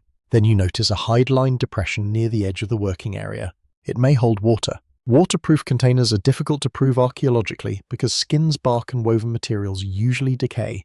Yet people without pottery can still boil liquids using heated stones placed inside containers that cannot safely sit directly over fire. This technique is known as stone boiling. The container itself does not need to survive flame. The stones carry the heat. You imagine hot rocks dropping into water one by one, producing bursts of steam while meat roots or bones simmer slowly inside. It feels almost like cheating. No pot is required, only patience. Evidence for stone boiling in deep prehistory can be difficult to interpret, however. Burned stones may come from many activities including hearth construction, heating, or repeated exposure to fire. Researchers continue debating how widely particular boiling methods were used during the Upper Paleolithic. The missing containers make certainty difficult. Still, the physical principle is simple enough that many mobile hunter-gatherer societies could discover it independently. Humans are excellent at becoming annoyed by limited equipment, and science encourages invention. For tonight, the family seems to favor roasting. A smaller piece of meat lies directly on a flat heated stone near the hearth edge. The surface sizzles gently, releasing a sharper smell than the hanging strip above it. Stone can become a cooking surface. Flat slabs may also warm food gradually or keep portions away from ash and dirt. You crouch closer. The heat brushes your cheeks while cold remains trapped around your ankles. Cooking happens inside this strange gradient where one part of your body can feel too warm while another remains chilled. Someone turns the meat. Its outer surface has darkened. Juices gather along one edge before disappearing into the stone with a soft crackle. There is no seasoning shaker. Salt, however, would be extremely valuable where available. Mineral salt could come from natural deposits, brines, coastlines, or particular plants and animal sources. In many prehistoric societies, access to salt likely varied greatly by region. This family may not season food in anything resembling modern quantities. The meat itself provides much of the flavor. Fat matters even more. Lean wild meat can be nutritious, but living on extremely lean protein alone creates metabolic problems. Cold climate hunters therefore prize fatty tissues, marrow, organs, and animals in good seasonal condition. A thin animal may represent disappointing food. A fat one represents security. Someone passes you a warm piece from near the edge of the roast. Asabita carefully. The texture is firm and slightly smoky. There is no sauce, no garnish, no polite drizzle of anything. Yet the meat tastes satisfying because your body has spent the day surrounded by cold. Calories are their own seasoning. Nearby a long bone is being cracked with controlled blows from a stone. The sound is heavier than flintworking. One strike. A pause. Another. The shaft finally opens enough to reveal marrow inside. Marrow is dense, fatty, and highly prized. Prehistoric sites frequently contain broken animal bones showing deliberate processing for marrow extraction. People understood very well that valuable food remained hidden after most visible meat was removed. You scrape a small amount with a narrow tool. It feels soft and rich when warmed. Nothing about it resembles the tidy cuts displayed in modern shops. On animal arrives as an entire nutritional system. Muscle becomes meat. Fat becomes fuel for the body. Tendons become cordage. Hide becomes clothing. Bone becomes tools, fuel, or food. Even fragments can remain useful. The family wastes astonishingly little. One of the more curious possibilities concerns bone grease. Crushed bones can be heated in water, so fat separates and rises, creating a highly concentrated food resource. Archaeologists have suggested that heavily fragmented bones at some prehistoric sites may reflect grease production. Proving the practice in every case is difficult. Bones break for many reasons, but the method would make sense when calories become precious. Imagine spending hours smashing bones into tiny pieces simply to extract the last remaining fat. Then imagine winter lasting for months. Suddenly it seems perfectly reasonable. Farther from the flames, thin strips of meat hang where warm smoke can reach them. Drying extends storage life. Smoking may add another preservative effect depending on temperature, humidity, meat thickness, and how carefully the process is managed. Preservation is essential because hunting success is uneven. A large kill can provide far more meat than one family can consume immediately. Without refrigeration, people must eat, share, dry, freeze, smoke, or otherwise preserve what they can. Conveniently, the Ice Age provides an enormous freezer outside. That helps. It also creates complications. Frozen meat remains safe only while conditions remain cold enough, and scavengers may be extremely interested in anything stored carelessly. Wolves, foxes, birds, and other animals do not respect household food plans. Caches must be hidden or protected. Inside the shelter, however, drying food has another advantage. It stays close to human eyes. A child reaches toward one hanging strip. An adult moves it slightly higher. The child looks offended. The food remains safe. I begin noticing plant foods too. A small bundle near the wall contains something dried and fibrous, perhaps root seeds or other gathered material. Ice Age diets were not universally based on meat alone.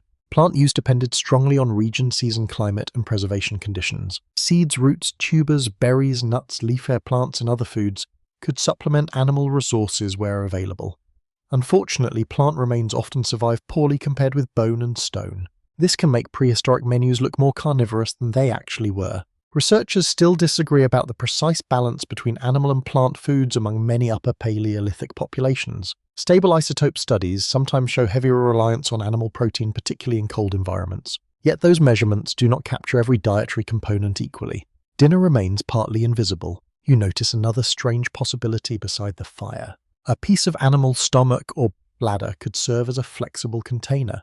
Later hunter-gatherer societies used such materials for carrying liquids, storing fat, and preparing food. Whether this family does exactly the same cannot be known from a vanished organic container. Still, nature provides surprisingly good packaging. Prehistoric people are not short of containers because they are unimaginative. Their containers simply fuse to fossilize politely. The meal becomes more communal as food is divided. There are no individual plates arranged in a row. Portions move from hand to hand. A larger piece goes to one adult. A softer piece is given to a child. An older relative receives something that requires less chewing. Food distribution may reflect need status, custom, affection, or circumstance. Archaeology rarely tells you who got the best bite. Family politics probably did. You sit nearer the warmth while another stone is shifted away from the coals. The shelter fills with layered smells: roasted meat, hot fat, smoke, damp fur, warm stone, ash. The combination is intense yet comforting now that hunger has sharpened your attention. Outside, the wind continues. Inside, food transforms the mood. Hands slow. Conversation becomes softer. The dangerous landscape beyond the walls temporarily loses importance. Cooking creates more than calories. It creates time together. You chew another piece and watch someone scrape the final edible tissue from a bone. Nothing dramatic happens. No feast is announced. No ritual begins. This is ordinary food prepared with extraordinary efficiency. The family does not need metal pots to cook well. They need heat stones, wood, hide, patience, and knowledge. The kitchen is almost invisible because it is not a separate room. It is a set of techniques, and once the last pieces have been divided, attention gradually shifts toward the smallest members of the household. One child is still watching everything, watching the fire, watching the knife, watching how food is shared, watching how adults turn raw materials into dinner. For them, every ordinary evening is also a lesson. Section 10. You notice the child again before anyone else does. They are sitting near the edge of the firelight watching an adult repair a broken fastening with intense concentration. Their hands copy each movement against an empty piece of hide as though invisible tools are already resting between their fingers. Nobody has announced a lesson. Nobody needs to. For children in this Ice Age, household learning happens constantly because almost every useful skill is visible. Adults sew, scrape, carry, cook, mend, sort, gather, track, and prepare materials within a few steps of where children sleep. The home is also a classroom. You shift closer and hear a small stone click against another. A second child is playing with several rounded pebbles on the floor.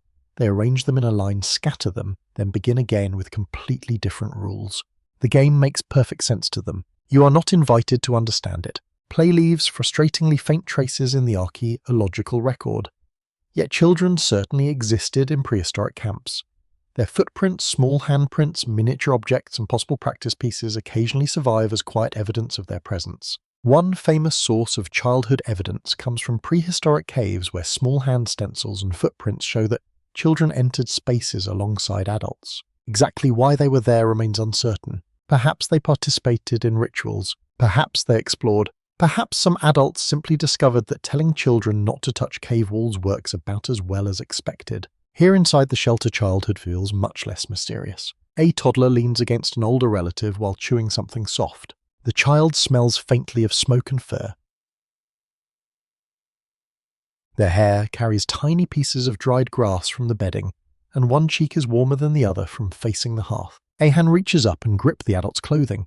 The response is automatic. The adult adjusts the child without interrupting the conversation. Caregiving blends into every other task. Upper Paleolithic children likely depended on intensive care for many years, just as human children do today. Human development is unusually so compared with many mammals, giving young people extended time to learn complicated social and technical skills. That long childhood is expensive. Children eat before they can contribute much food. They need protection. They slow travel. They require attention when weather hunting, fuel, and hunger are already demanding attention. Yet that long dependency is also powerful. It gives the brain time to learn a vast cultural toolkit. You watch one older child sit beside a woman working a hide. The adult places a blunt, scraping implement into the child's hands. The child copies the motion, awkwardly pushing too lightly at first. A quiet correction follows. The next movement is better. No applause, just repetition. That is probably how thousands of complicated techniques become ordinary. Sewing needs practice. Napping needs practice. Tracking needs practice. Knowing which plants are useful requires memory. Recognizing weather patterns requires experience. Understanding animal behavior can take years. A child must absorb a world. The remarkable part is how much of that knowledge cannot be inherited biologically. Nobody is born knowing where reindeer cross a particular valley. Nobody is born knowing which seam shape keeps a boot from leaking. Culture carries those details. Adults carry culture. Children carry it onward. You hear laughter near the doorway. Two children are pushing a lightweight piece of bone across the floor toward each other. It slides badly, catches in the grass, and sends both of them into quiet amusement. Play is not wasted time. Among modern humans, play helps develop balance, coordination, social negotiation, imagination, and practical skill. Similar benefits probably mattered deeply in prehistoric childhood. Games may imitate adult work. Children can throw small sticks, carry tiny baskets, build miniature shelters, chase one another, practice hiding, pretend to hunt. A ridiculous game today may become useful coordination later. Researchers have proposed that some unusually small prehistoric weapons or tools could have been made for children. Others warn that small size alone does not prove an object was a toy training implement or child's possession. This debate remains unresolved in many cases. A miniature point might be practice. It might be symbolic. It might simply be a small adult tool. Prehistoric children rarely label their belongings for future archaeologists. You look toward the entrance as an older child steps outside with an adult. You follow. Cold air wraps around you again. The snow is brighter now, reflecting the low sky. Nearby tracks cross one another beside the shelter, some crisp from this morning and others softened by drifting snow. The adult points downward. A small hoofprint appears near a patch of exposed vegetation. The child crouches immediately. Learning continues outside. The adult traces the shape with one finger, then gestures toward the direction of travel. The child looks ahead, then back at the print. Perhaps it belongs to reindeer. Perhaps another ungulate. Whatever the exact animal, recognizing tracks matters. A footprint can reveal species, direction, speed, group size, and sometimes how recently an animal passed. Snow adds clues because sharp edges soften with wind and time. Tracking is reading without writing. The landscape becomes a page. You kneel beside the child. The snow feels dry and fine against your glove. Wind whispers across the surface, moving tiny crystals through the print. Within hours, the mark may become harder to interpret. Timing matters. The adult points toward a darker patch on the horizon. The child follows the gesture carefully. No long explanation is necessary. Learning combines demonstration, repetition, correction, memory, and stories told later indoors. You return toward the shelter and notice another important feature of childhood here. Children are surrounded by many adults. A household may include parents, siblings, grandparents, cousins, visitors, or unrelated companions linked through broader social networks. Anthropologists often describe humans as cooperative breeders, meaning childcare can involve people beyond the biological mother.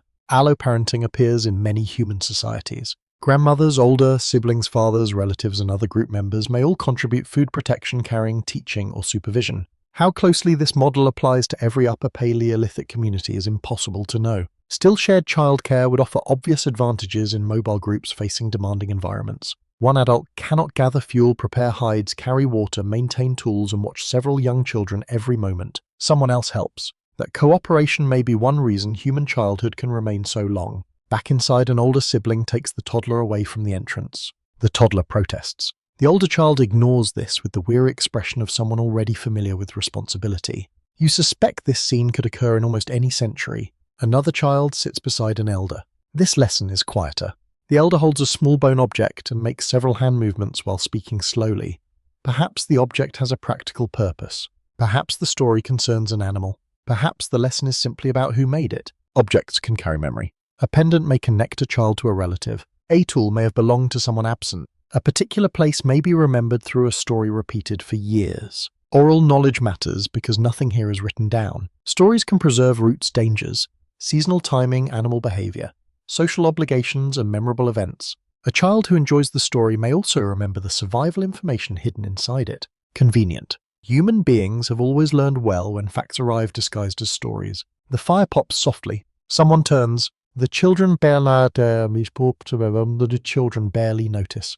They know that town. They also know where the sharp tools lie and which stones near the hearth are too hot to touch. Familiar danger becomes manageable through rules learned early. Childhood here is not carefree in the modern sense. Injury, illness, food shortage, weather and accidents remain serious threats. Child mortality in prehistoric populations was likely high, although exact rates are difficult to reconstruct from burial evidence alone. Yet high risk does not mean children were treated casually. Archaeological burials sometimes show young individuals accompanied by ornaments, grave goods, pigments, or careful treatment, suggesting strong emotional investment. Affection leaves traces too, not always clearly, but sometimes enough. You watch the toddler fall asleep against someone's side. The adult shifts a fur around the small body without looking down. The movement is practiced and gentle. There is no contradiction between a harsh environment and tenderness. The harsher the environment, the more valuable, reliable care may become. Outside survival depends on knowledge of animals and weather. Inside survival also depends on who notices a child becoming cold, who shares food, who teaches patiently, who corrects dangerous curiosity before it becomes an accident. The household's future is sitting here in the firelight, not hunting yet, not suing well, not remembering every trail, just watching, listening, imitating, making mistakes. Tomorrow those mistakes will become of fewer. Years from now, one of these children may know exactly how to build the shelter, keep the fire alive, cut a hide, find a herd, soothe an infant, and teach another pair of small hands. For now, the child beside you picks up the same rounded pebble again. They roll it across the floor. It disappears beneath a folded sin. Everyone hears the tiny scrape. The child looks surprised. An adult sighs and reaches underneath to retrieve it. Education continues. Section 11. You remain beside the children as the household settles into the quieter work of late morning. Near the hearth, one woman draws a heavy hide across her knees and begins scraping its inner surface. The movement is steady, practiced, and almost meditative. Scrape forward. Lift the tool. Turn the hide. Begin again. The sound becomes part of the shelter's rhythm, mixing with low conversation shifting, fur, and the occasional crack from the fire. You move closer. The hide smells strong, carrying traces of animal fat, smoke, earth, and whatever treatment has already been applied. Its surface feels cool in places and slightly greasy in others. Turning fresh skin into usable material requires far more labor than simply removing it from an animal. Tissue must be scraped away. The skin may be stretched, dried, softened, smoked, greased, folded, twisted, and worked repeatedly until it becomes flexible. One badly prepared hide can stiffen like a board. That is inconvenient when you intend to wear it. The woman changes her grip and pushes the scraper harder. Her shoulders do much of the work. After several minutes, you understand how physically demanding this task can become. Hide processing can occupy hours, sometimes repeated across several days depending on technique, weather, and the final purpose. Upper Paleolithic sites commonly contain stone scrapers showing wear consistent with hide working. That is one of the clearest archaeological clues to domestic labour surrounding animal skins. Who perform most of that work is harder to establish. Older interpretations often divided, Ice Age labour very neatly assigning hunting to men and domestic work to women. Modern researchers are increasingly cautious about assuming such rigid roles. Ethnographic hunter-gatherer societies show enormous variation. Women hunt in some cultures, men process hides in others.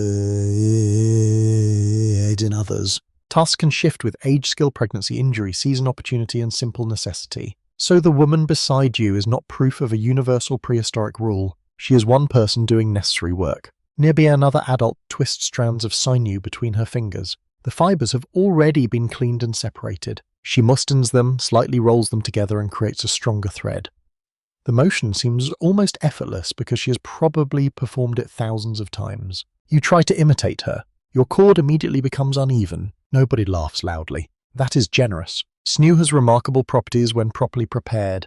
It is strong, flexible when damp, and useful for sewing, binding, tools, fastening, spear points, or repairing equipment. A small bundle can therefore support many household tasks. It must also remain dry enough for storage. The woman coils the finished strand carefully and places it inside a hide pouch. Nothing is left tangled if it may be needed quickly later. Closest to the fire, someone is working with a bone needle. The needle catches the orange light each time it rises. She pushes it through a prepared hole, pulls the sinew tight, and then presses the seam between her fingers. The stitch is small. The consequences are not. A weak seam can open during travel. A leaking boot can soak insulation. A damaged child's garment can become dangerous during a sudden drop in temperature. Sewing is survival technology disguised as quiet handwork. You can hear the slight rasp of sinew sliding through hide. It is a small sound.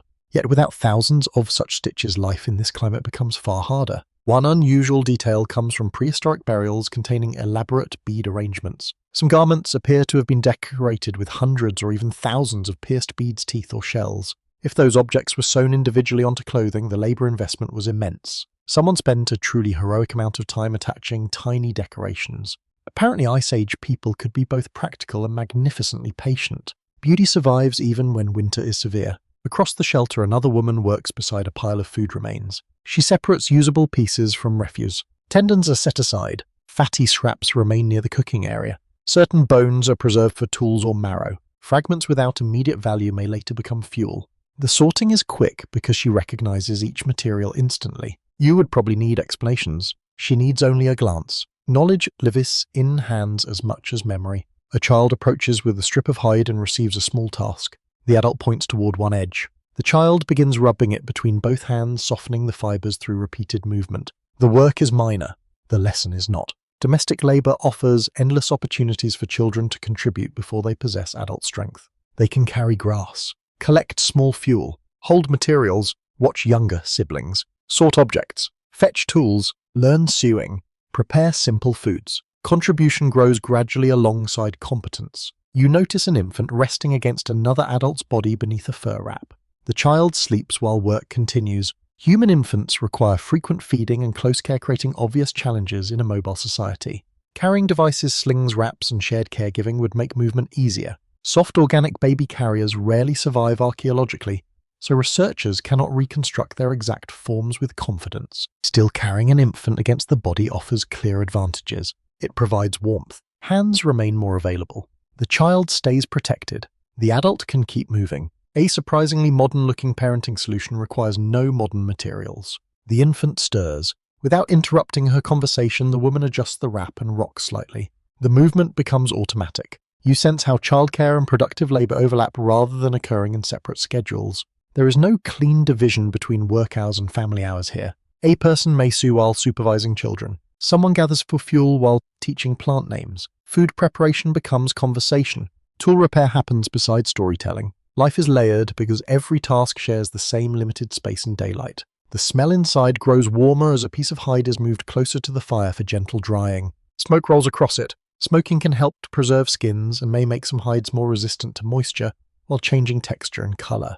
Traditional tanning methods vary widely, and reconstructing Upper Paleolithic techniques remains difficult. Researchers know hides were worked extensively. Exactly which chemical treatments were routinely used in each region remains uncertain. Fat smoke plant compounds, brains, and repeated mechanical working are all possible components in different traditions. The process may sound unpleasant. It often is. Animal brains, for example, contain fats useful in some traditional hide processing methods. A memorable old saying claims that many animals carry enough brain to tan their own hide. Convenient, perhaps. Elegant, less so. Whether this exact method was commonly used by the family before you cannot be established. The odor alone encourages respectful distance. You move toward the entrance for fresher air. Behind you, the scraping continues. Outside, snow brightness fills the narrow opening. Inside, the work area remains smoky warm and crowded with materials. This contrast helps you understand something easy to miss when imagining prehistoric life. Hunting may be dramatic. Domestic work is relentless. An animal might be killed in a few intense minutes. Processing everything useful can consume days. Meat must be butchered, fat rendered, hide cleaned, tendons removed, bones broken or shaped, tools repaired, clothing sewn, food preserved, children fed, fuel gathered, bedding maintained. The household survives because these less spectacular tasks happen repeatedly. Archaeology once paid greater attention to weapons and hunting, partly because stone points survive so visibly. Domestic activities often depended on perishable materials that vanished. That imbalance can shape our picture of Ice Age society. A spear point remains for 20,000 years. A carrying bag disappears. A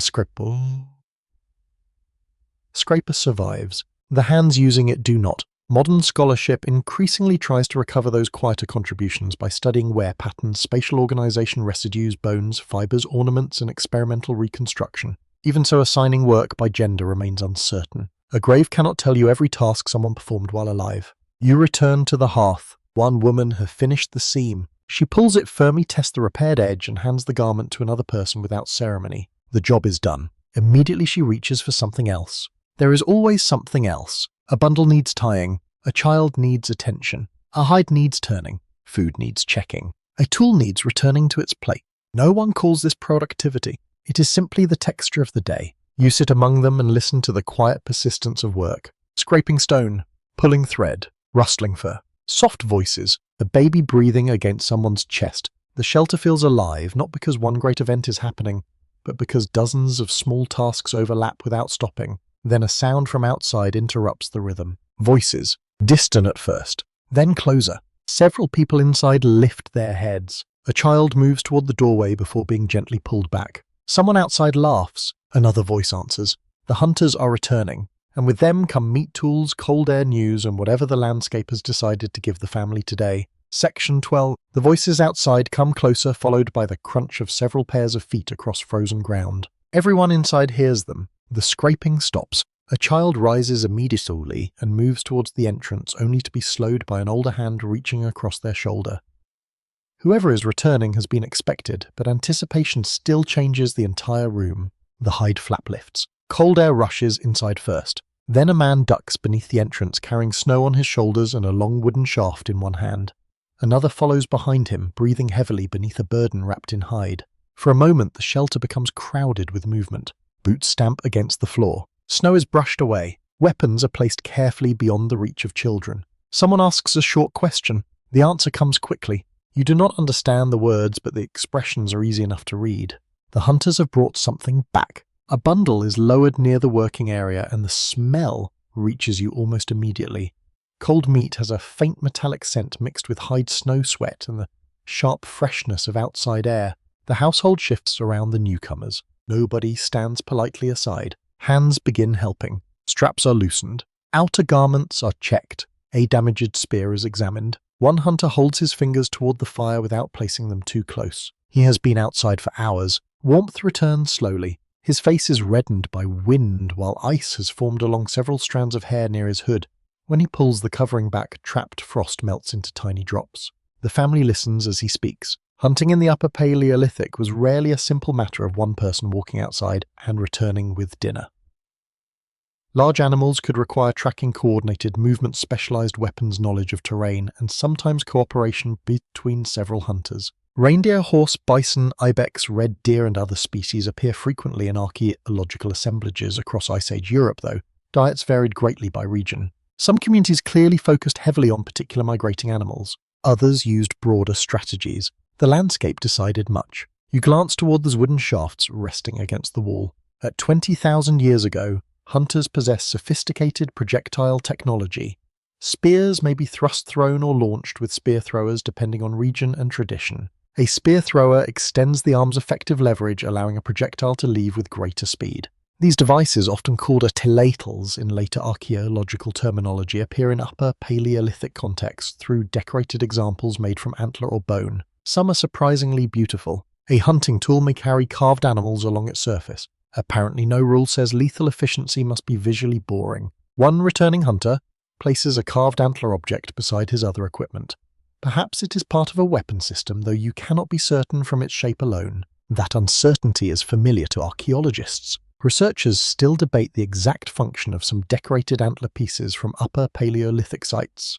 Objects once confidently described as ritual items are sometimes reconsidered as practical tools, while supposedly practical objects occasionally reveal symbolic possibilities. The past refuses tidy categories. The second hunter opens the wrapped bundle. Inside lies part of an animal carcass already processed away from the camp. That makes sense. Carrying an entire large animal home would waste enormous energy. Hunters can butcher a kill where it falls and transport selected portions with high nutritional or practical value.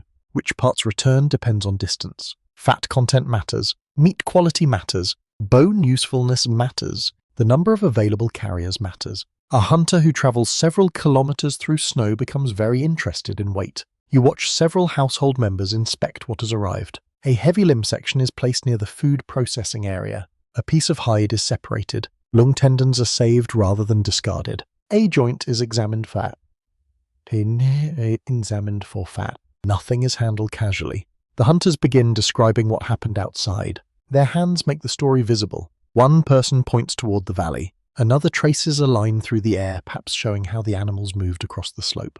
A child watches the gestures with enormous attention. For the child, this is entertainment and education at once. Stories about hunts can carry information about animal behavior, terrain, danger, weather, and successful decisions. Even failure can become useful knowledge when retold clearly. You imagine one hunter explaining where tracks disappeared under windblown snow. Another may mention wolves following the herd. Someone might describe thin ice near the river. Every detail could matter tomorrow.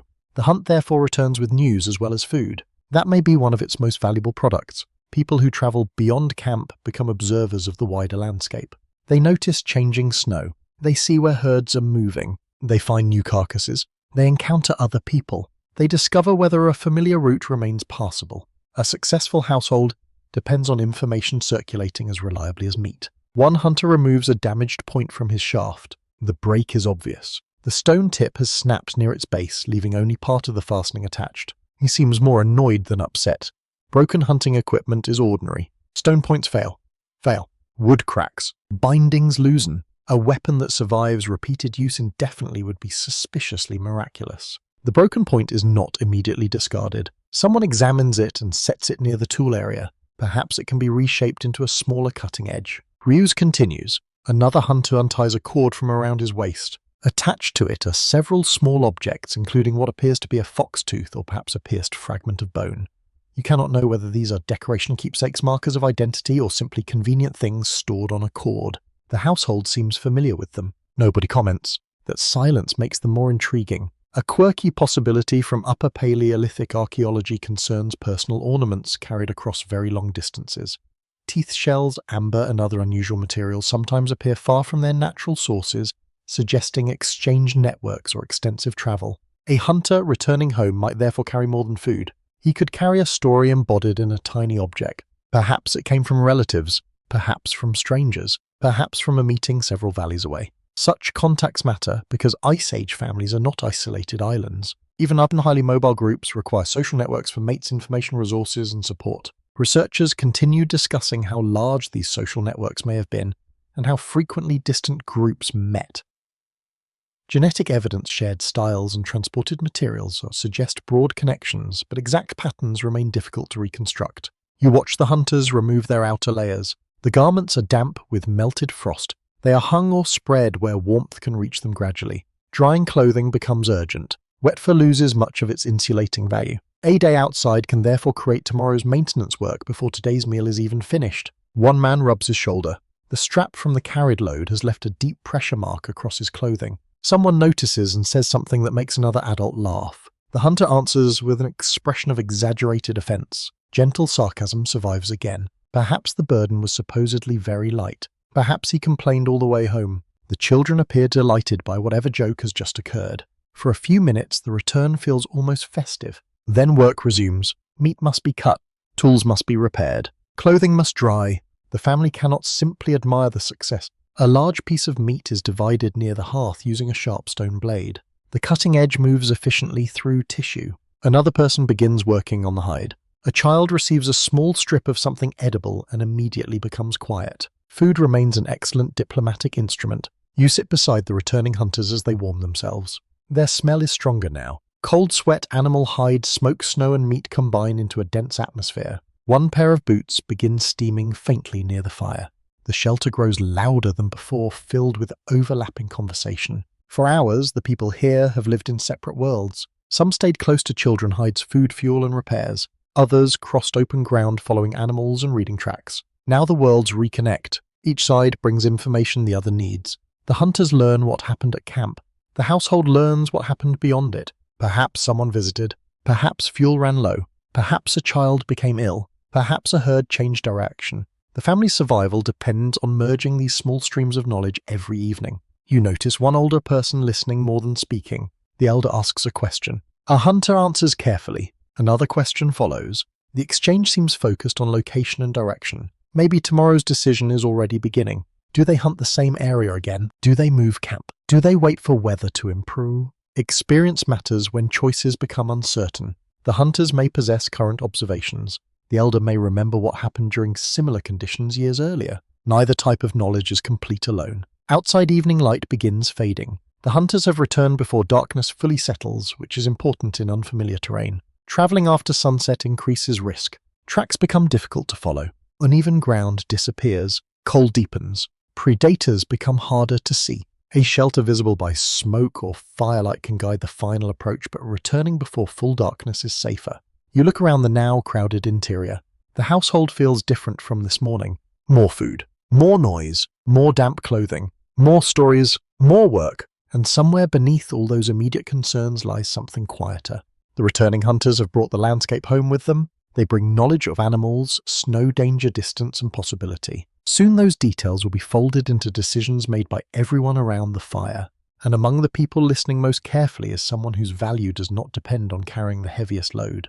An older voice begins speaking. The others turn toward it. Memory is about to enter the conversation. Section 13. You watch the older person lean toward the returning hunters as the shelter gradually quiets around them. A child still shifts near the bedding. Someone trims meat and the fire gives an occasional soft crack. Yet attention gathers around the elder with the same natural pull that warmth gathers around the hearth. Experience already gives the elder's words weight. One hunter points toward the western ridge and traces a route through the air with his finger. The elder listens carefully, then asks another question about the wind and gestures toward the river. The conversation feels like a map being assembled from memory rather than drawn on anything permanent. I begin to understand that age can become a kind of stored landscape. A younger hunter knows what happened today while the elder may remember what happened there 20 winters ago. Among mobile hunter-gatherers, survival depends heavily on remembering resources, seasonal changes, dangerous routes, and the movements of animals. Older people can therefore hold knowledge accumulated across decades rather than days. A flood may have changed a familiar crossing, while a herd arrived unusually late during another winter. None of this knowledge is written down because it lives entirely within people. You look at the elder's hands and notice stiff fingers, along with one swollen knuckle. Years of hunting, tool-making, cold weather, or old injuries may have left permanent marks there. Physical strength can decline with age, yet experience may become increasingly valuable to the household. A person who cannot run far may still know exactly where not to go. Anthropologists studying foraging societies have often found older adults contributing through knowledge, childcare, food sharing, craft skill, and social coordination. Their usefulness cannot be measured only by how much meat they personally carry home. The elder asks about the track seen earlier, and the hunter describes their spacing and direction. A slow gesture toward the north follows, perhaps recalling similar movement during another winter. You cannot know exactly what the gesture means, although everyone else seems to understand. The elder reaches for a piece of antler and draws several lines through the ash beside the hearth. One line bends toward another, while a small mark appears near the outer edge. The marks might represent a river ridge crossing, or simply the direction of travel.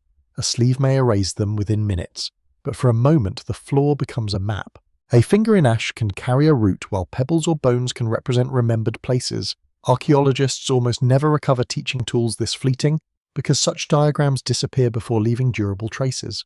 The elder taps one point twice and a hunter nods in response. A decision may already be forming. You settle closer and feel the hearth's warmth against your shins as the elder begins speaking more slowly. Perhaps this part concerns weather, because life without forecasts demands careful attention to subtle signs. Cloud shape matters along with wind direction. Snow texture, animal behavior, and changes in temperature. No single sign is perfect, but repeated patterns can become useful when observed across many seasons. Someone who has experienced dozens of winters has seen more combinations than a teenager ever could. That does not make the elder infallible, although it certainly makes casual dismissal rather unwise. Another kind of memory concerns useful plants scattered through the cold landscape. Roots can provide food, grasses can become bedding, and fibers may be twisted into cordage. Certain plants could also have been noticed for soothing discomfort or helping with minor injuries. Scholars still debate how much specialized medicinal knowledge can safely be attributed to Upper Paleolithic communities. Plant residues preserve poorly, while traditions documented much later cannot simply be projected backward unchanged. Still, people who observed animals, weather, and food so carefully probably noticed useful plant effects too. One quirky possibility is that experienced elders functioned almost like human calendars, though without numbered days. Seasonal timing could be remembered through animal movements, flowering plants, familiar stars, changing winds, or recurring events in the landscape.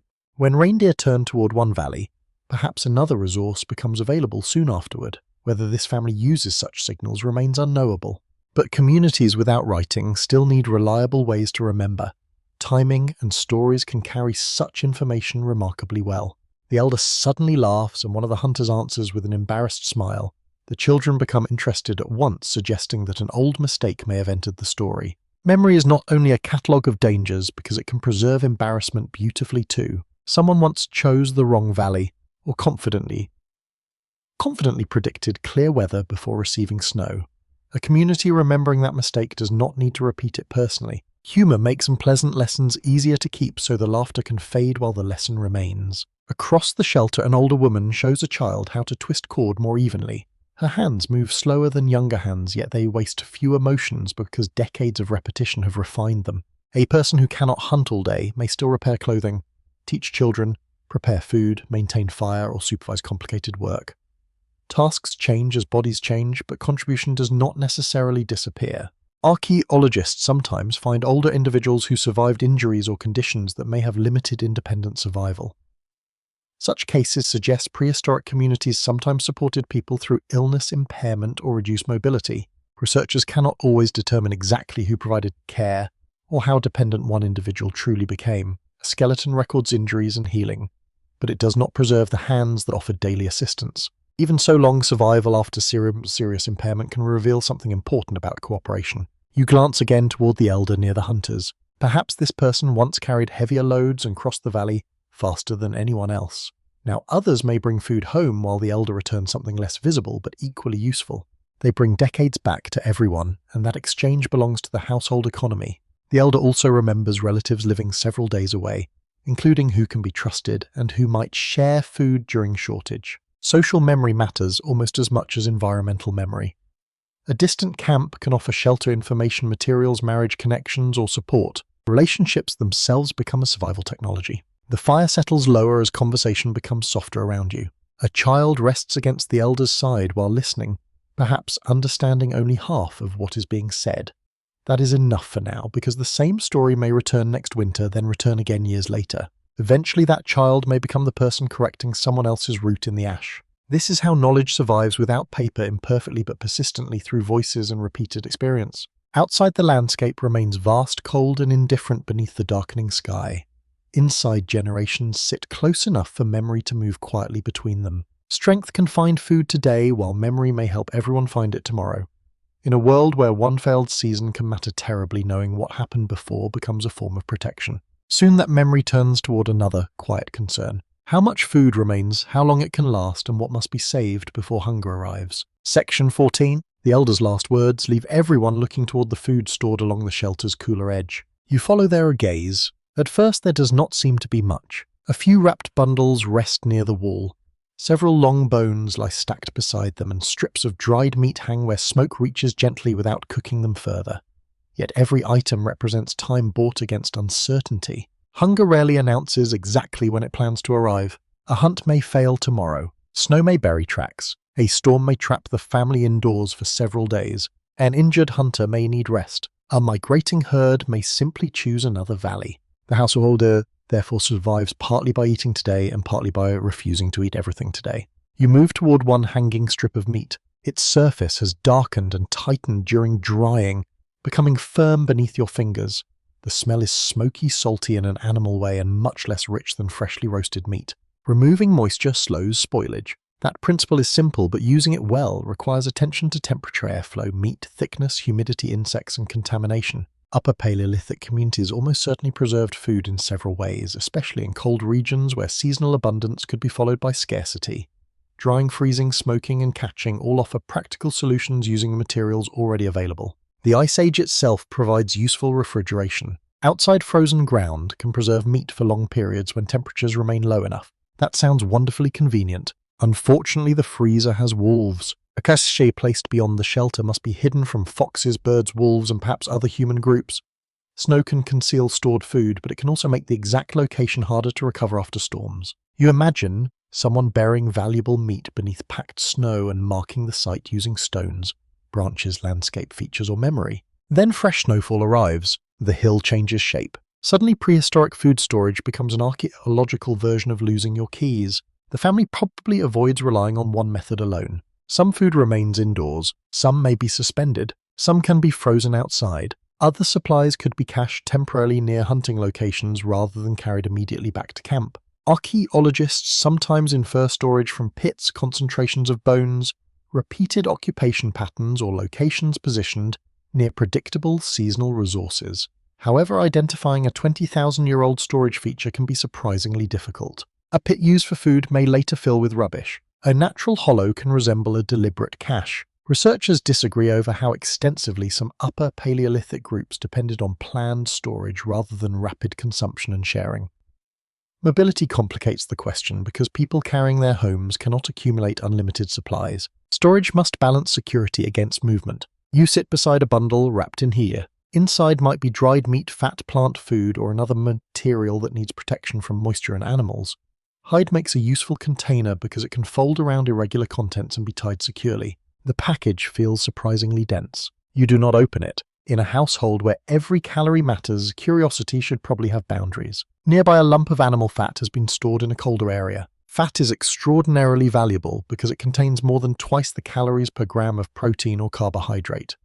For people living in freezing conditions, that concentrated energy can become essential. Wild animals do not carry equal fat throughout the year. Season matters, species matters, age matters. Even the same reindeer can be nutritionally generous in one season and disappointingly lean in another. Hunters therefore learn not only where animals move, but when their bodies provide the best return. A successful kill is measured partly in fat. The family may render some of it slowly near heat, separating usable grease from tissue.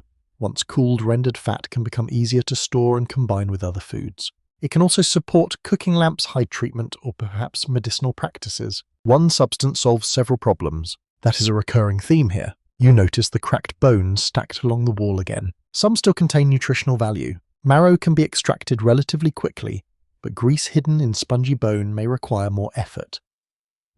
Breaking bones into smaller fragments and heating them with water can release additional fat. At several prehistoric sites, archaeologists have found bones fragmented so intensely that grease extraction has been proposed as an explanation. Other processes can produce similar patterns, so the interpretation is not always certain. Still, winter gives such labor a convincing motive. When food is abundant, crushing bones for tiny returns may seem excessive. When supplies shrink, tiny returns become less tiny. You imagine a quiet day during bad weather. Nobody hunts. Instead, several people sit around the hearth, breaking saved bones, heating water with stones and collecting fat that rises toward the surface. The work is repetitive. The reward is concentrated energy. Prehistoric cuisine has very little concern for glamour. Its priorities are excellent. Plant foods may also be stored when available. Roots can sometimes be dried. Seeds may keep longer when protected from moisture. Nuts and other seasonal foods can provide valuable calories, though their availability depends strongly on region and climate. 20,000 years ago, much of Europe is colder and more open than today, so plant resources differ greatly from modern forests and farms. Still, the landscape is not botanically empty. People know edible, leaves, underground storage organs, seeds, berries, and other useful plants wherever local conditions permit. The problem is preservation. Plant remains disappear easily from archaeological sites, especially when not charred. As a result, stone tools and animal bones often dominate our view of Ice Age food. The dinner table may have been more varied than the surviving evidence suggests. You notice a small pouch containing something dry and granular, perhaps seeds, perhaps crushed plant material, perhaps something entirely unrelated to food. Without microscopic analysis, you would probably guess badly, alright. Archaeologists faced the same problem only 20,000 years later. Residues on grinding stone, dental calculus, charred plant remains, and microscopic starch grains can reveal foods invisible to the naked eye. Those discoveries have expanded our understanding of prehistoric diets. Humans were opportunists. They ate what worked. You return to the hanging meat. One strip has developed a darker edge near the smoke. Smoke can slow some microbial growth and discourage insects. Although successful preservation depends on conditions. Too much heat cooks the outside while leaving moisture inside. Too little drying invites spoilage. Experience teaches the correct balance. Someone squeezes one strip, checks its firmness, and moves it slightly farther from the hearth. There is no thermometer. Fingers perform the measurement. Smell does too. So does memory. I become aware of how much food safety depends on sensory judgment here. A person examines color, texture, odor, temperature, and the condition of the surrounding air. A mistake can mean wasted food. A serious mistake can mean illness. That encourages careful habits. One quirky possibility concerns natural refrigeration holes or storage places inside permafrost-like ground. In sufficiently cold environments, shallow pits or shaded crevices could preserve frozen food remarkably well. Whether this family uses such a system depends on local soil and temperature. The idea remains tempting. A prehistoric freezer requires no electricity. It does, however, require remembering where dinner is buried. Children probably learn that rule quickly. You glance toward the smallest child who has begun chewing one end of a dried strip while staring at the adults. The portion is modest. Food distribution becomes especially important when stores are limited. Who receives more? A hunter returning exhausted, a nursing mother, a growing child, an elderly relative, someone recovering from illness. There may be customary answers, but need can change from day to day. Sharing food is therefore a social decision as much as a nutritional one. Anthropologists often emphasize food sharing among hunter-gatherer societies because large game arrives unpredictably and in quantities difficult for one household to consume alone. Sharing can reduce risk across a wider network. Today your family shares. Tomorrow another family may succeed when yours does not. Researchers still debate how far back complex systems of reciprocal food sharing can be traced with confidence. Archaeological remains show transport and distribution, but motives and obligations are harder to recover. Still, cooperation makes excellent sense when hunting luck changes constantly. You imagine neighboring shelters receiving portions from a large kill. Later, perhaps they return fat plant foods, information, or help. Food storage then extends beyond physical bundles. It exists partly in relationships. A friend who owes nothing officially may still remember generosity during a lean week. Social memory becomes another pantry.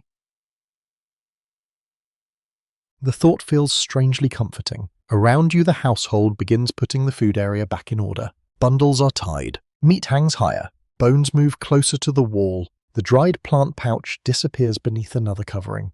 Nothing is counted aloud, yet someone certainly knows roughly how long these supplies might last. Perhaps 3 days, perhaps 10, perhaps less if weather worsens. The calculation is never exact. That uncertainty shadows every stored meal. You feel the dry meat between your fingers once more. It is tough, smoky, and unremarkable to look at, yet it contains a quiet promise. Not abundance, not comfort. Time. Time to wait out a storm. Time for a wound to heal. Time for animals to return. Time for hunters to fail once without disaster. Inside this home-stored food is another wall against winter, and as useful as that wall may be, it comes with its own consequences. The more food hides, bodies, smoke, and bedding gathered into one small shelter, the less romantic the interior begins to smell. Section 15. The first thing you notice is that the shelter has become much less romantic. Now that you have spent several days inside it, the smells no longer blend into one mysterious prehistoric atmosphere. You can separate them. Smoke. Sweat, animal fat, damp hide, old grass, cooked meat, wet boots, a faint sourness from clothing that has been worn, dried, worn again, then dried once more. There is also something else, something alive. You scratch your wrist, then you scratch it again. A tiny irritation moves beneath the edge of your sleeve, and suddenly the warmth of all those beautifully insulating furs feels slightly less charming. Parasites have found the Ice Age too. Humans have lived with lice for an extraordinarily long time. Genetic research on modern lice suggests that clothing lice evolved from head lice after humans began wearing garments regularly. The exact timing remains debated. Still, warm clothing creates more than shelter for people. It creates shelter for insects. You pull your sleeve back and examine the skin. Nothing obvious appears. That does not make you feel better. Nearby, one family member is combing through a child's hair with patient fingers. The child sits between the adult's knees, looking profoundly bored by the process. A small object may be removed. Perhaps a louse. Perhaps a piece of dried grass. Either way, grooming is part hygiene, part childcare, and part social contact. Among many primates, grooming carries strong social meaning. Humans eventually develop other forms of bonding, but picking unpleasant things from someone's hair remains surprisingly practical. The child complains softly. The adult continues. Some tasks cannot be negotiated. Around the shelter, dirt accumulates constantly. Every person entering brings snow soil, vegetation, hair scraps, and bits of whatever they have handled outside. Boots leave damp patches. Hide processing produces tissue fragments. Stoneworking produces sharp flakes. Cooking scatters grease and bone. Children contribute their own mysterious debris. The floor records everything. Without regular cleaning, a compact shelter could become unpleasant very quickly. You watch someone sweep the central area using a bundled handful of stiff grasses or small twigs. The tool is simple. The result matters. Tiny bone fragments move to one side. Ashes gathered. Loose hairs disappear into a small pile. No one calls it housekeeping. It is just maintenance. Archaeologists sometimes identify repeated sweeping or cleaning through patterns in how artifacts are distributed across ancient floors. Large debris may be moved aside while tiny fragments remain trapped in cracks or compressed surfaces. These patterns can reveal where people sat, worked, cooked, and discarded waste. Historians still argue over how confidently such spatial patterns can be interpreted after thousands of years of trampling, weathering, animal activity, and repeated occupation. A floor can preserve behavior. It can also rearrange it. You shift your foot and hear a tiny flint chip crunch beneath your sole. That is a reminder. Cleaning here is not merely about comfort. Sharp debris matters. A fresh stone flake can cut skin easily. A bone splinter can puncture a foot. One child running carelessly through the wrong area could turn ordinary clutter into injury. So messy work tends to collect in particular zones. Waste also has to go somewhere.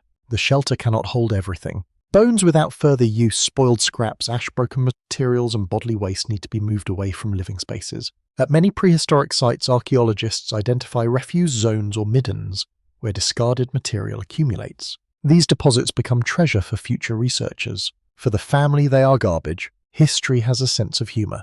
The thing people most wanted outside their home becomes exactly what archaeologists later study most carefully. You follow an adult beyond the entrance. Cold air hits your face immediately. A shallow dumping area lies some distance away, far enough to reduce smell and scavenger activity near the shelter. Several old bones lie half buried in snow. Some have tooth marks. Foxes or wolves may have investigated them. Scavengers are efficient cleaners, although they are terrible neighbors. Food refuse left too close to camp can attract animals. That matters especially at night. Waste management therefore has a defensive purpose. The family does not need a formal sanitation system to understand that rotten food beside the doorway is a poor idea. Back inside, smoke remains the most persistent problem. It hangs beneath the roof in a thin blue-grey layer. When air currents shift, it drops lower. Your eyes sting. Your throat feels dry. Someone coughs. Nobody looks alarmed. Indoor smoke exposure must have been a regular feature of life where fires burned inside enclosed shelters. Smoke contains fine particles and gases that can irritate lungs and eyes. Long-term exposure can contribute to respiratory disease, though. Measuring those effects directly in upper Paleolithic populations is difficult. The benefits remain immediate. Warmth, cooking, light, drying, protection from insects. The costs arrive more quietly. Someone lifts part of the shelter covering for a moment. Fresh air slips inside. Smoke begins moving toward the opening. The temperature drops immediately. Ventilation requires compromise. Too little airflow and the shelter becomes smoky. Too much airflow and warmth escapes. There is no perfect setting, only constant adjustment. A gust outside pushes cold air through the opening and everyone nearest it shifts slightly away. The covering drops again. Problem solved. Another problem restored. You notice soot staining parts of the upper hide. Dark residue collects where smoke repeatedly touches the surface. The roof itself has become a record of thousands of fires. Some smoke may actually help preserve hides by discouraging insects and slowing decay. That does not make breathing it pleasant. A woman pulls a piece of bedding toward the entrance and shakes it outside. Dust rises in the cold light. Grass fragments scatter across the snow. The hide is then draped where wind can reach it. Airing bedding reduces dampness and perhaps some pests. Freezing temperatures can also kill or suppress certain insects and larvae, depending on species and exposure. The family has no concept of microbiology. They still understand that stale, damp bedding improves after time outside. Practical knowledge does not require invisible explanations. Smell is another guide. People here probably notice odors you have stopped detecting. A developing spoilage smell can signal bad food. Damp hide has its own scent. Smoke changes when fuel changes. An unhealthy wound may smell different from clean skin.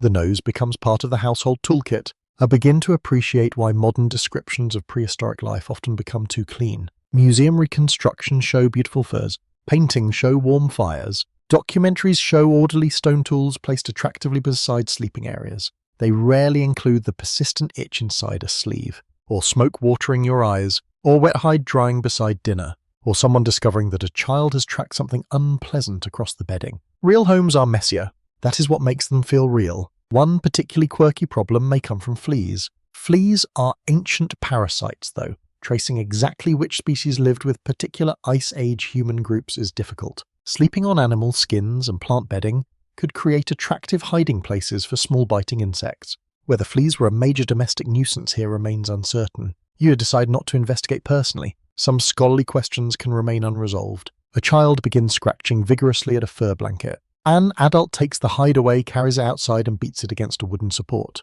Dust explodes from the surface. The child watches with satisfaction. Perhaps there was an insect. Perhaps the child simply wanted someone else to deal with the possibility. Either way, the hide returns later, colder and cleaner. By afternoon, the floor looks more organized. Fresh grass replaces damp bedding. Ash is redistributed around the hearth. Food scraps have been removed. Tools return to safer positions. The shelter still smells strong. It is simply a controlled, strong smell now. That distinction matters. Hygiene here is not about sterility. Sterility is impossible. It is about reducing problems before they grow. Keep waste away. Dry wet materials. Manage your smoke. Shake bedding.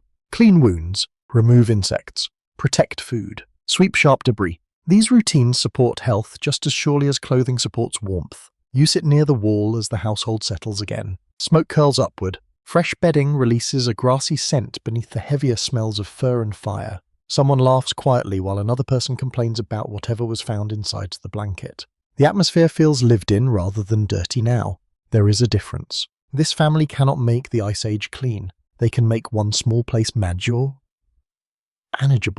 And once the floors are cleared, the hides aired, and the smoke thinned, your eyes begin noticing something that ordinary survival never quite eliminates. Color.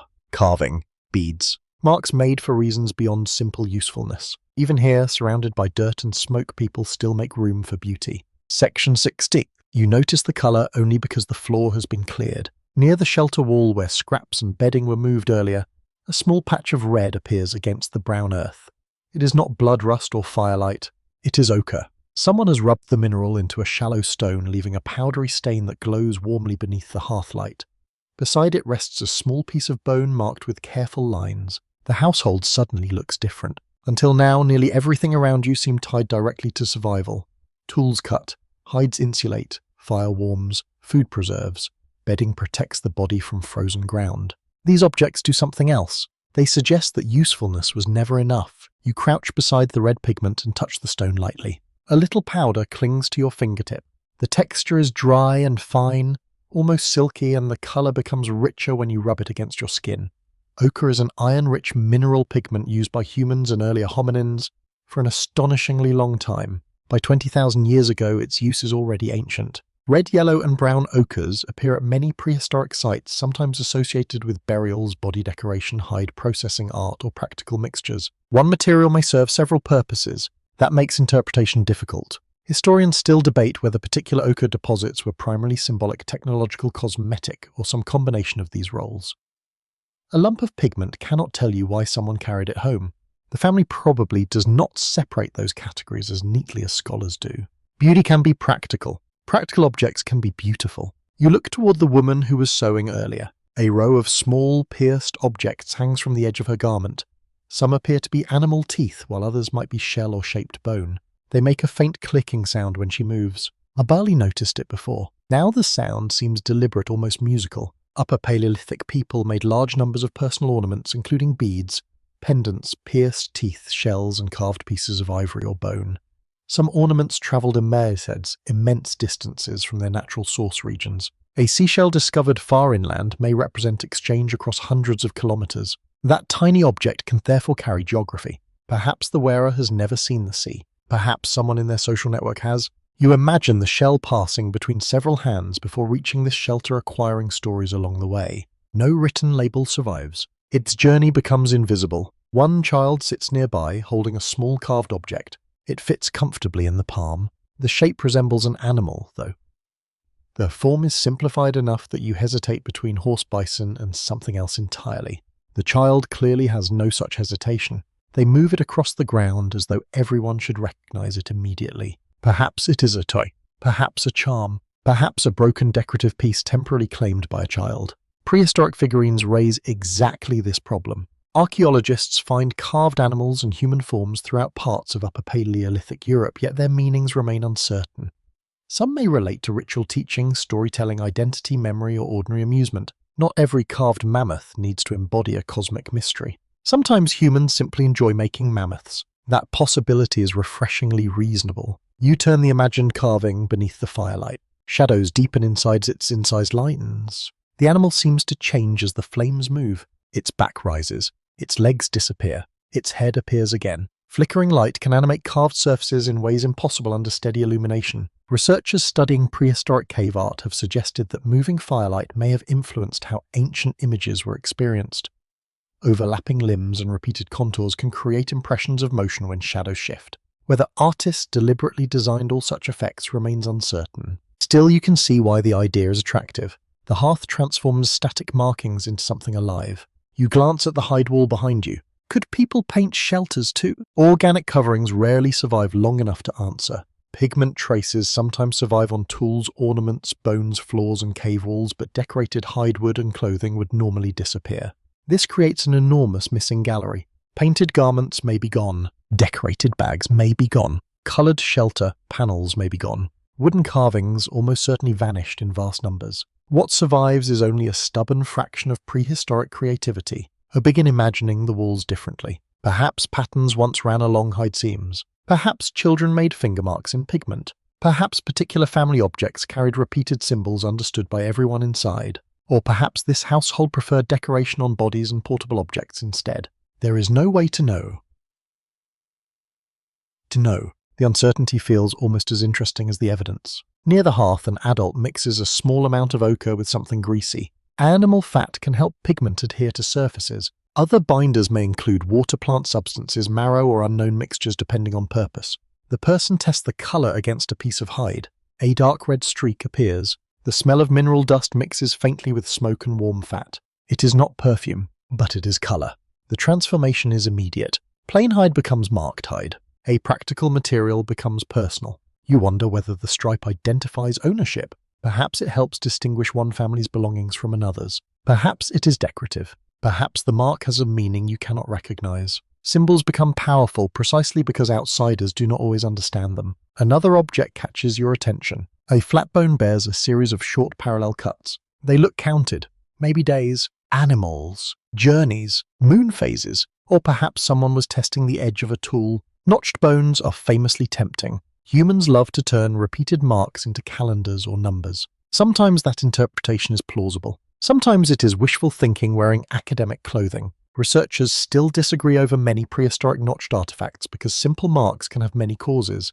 Counting is possible, but so are decoration ownership practice or tool use. You resist solving the mystery. The family does not need you to. A child reaches for the red pigment. An adult allows one fingertip to touch it. The child makes a short line across a scrap of bone and smiles. No grand ceremony follows. That tiny moment feels important. Art can enter childhood through play just as toolmaking does. A line becomes another line. A shape becomes an animal. An adult shows how to pierce a bead. A child copies a pattern imperfectly. Culture passes through decoration as quietly as it passes through sewing. You hear the soft rasp of carving nearby. An antler point moves across bone, cutting a groove little by little. The maker pauses, often turning the piece and checking proportions. This work consumes valuable time. That alone tells you something. People under pressure still spend hours making objects more beautiful than strictly necessary. Survival has not erased imagination. Perhaps imagination helps survival in the ways that are harder to measure.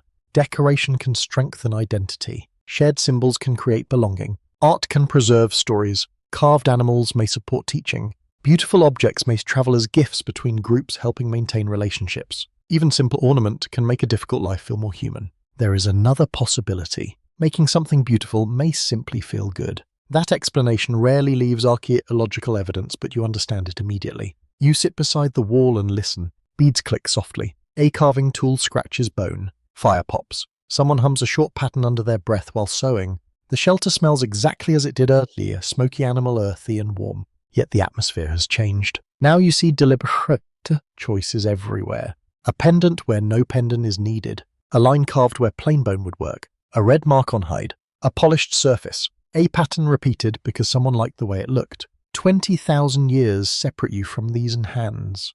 The desire behind them feels much closer. Outside the landscape offers no decoration for human comfort. Winter does not care whether a bead is beautiful. A mammoth does not admire a coveted pendant. Snow does not pause for painted skin. People do. That may be enough. As evening deepens, the ornaments catch firelight briefly before disappearing again into shadow. One child lifts the little animal carving and carries it toward the sleeping area. Perhaps it belongs there. Perhaps there is a story attached to it. Soon the shelter will darken, work will slow, and voices will become more important than objects. Because when the light grows dim, another form of art begins. The family starts telling stories. Section 17. The shelter grows quieter as darkness settles outside.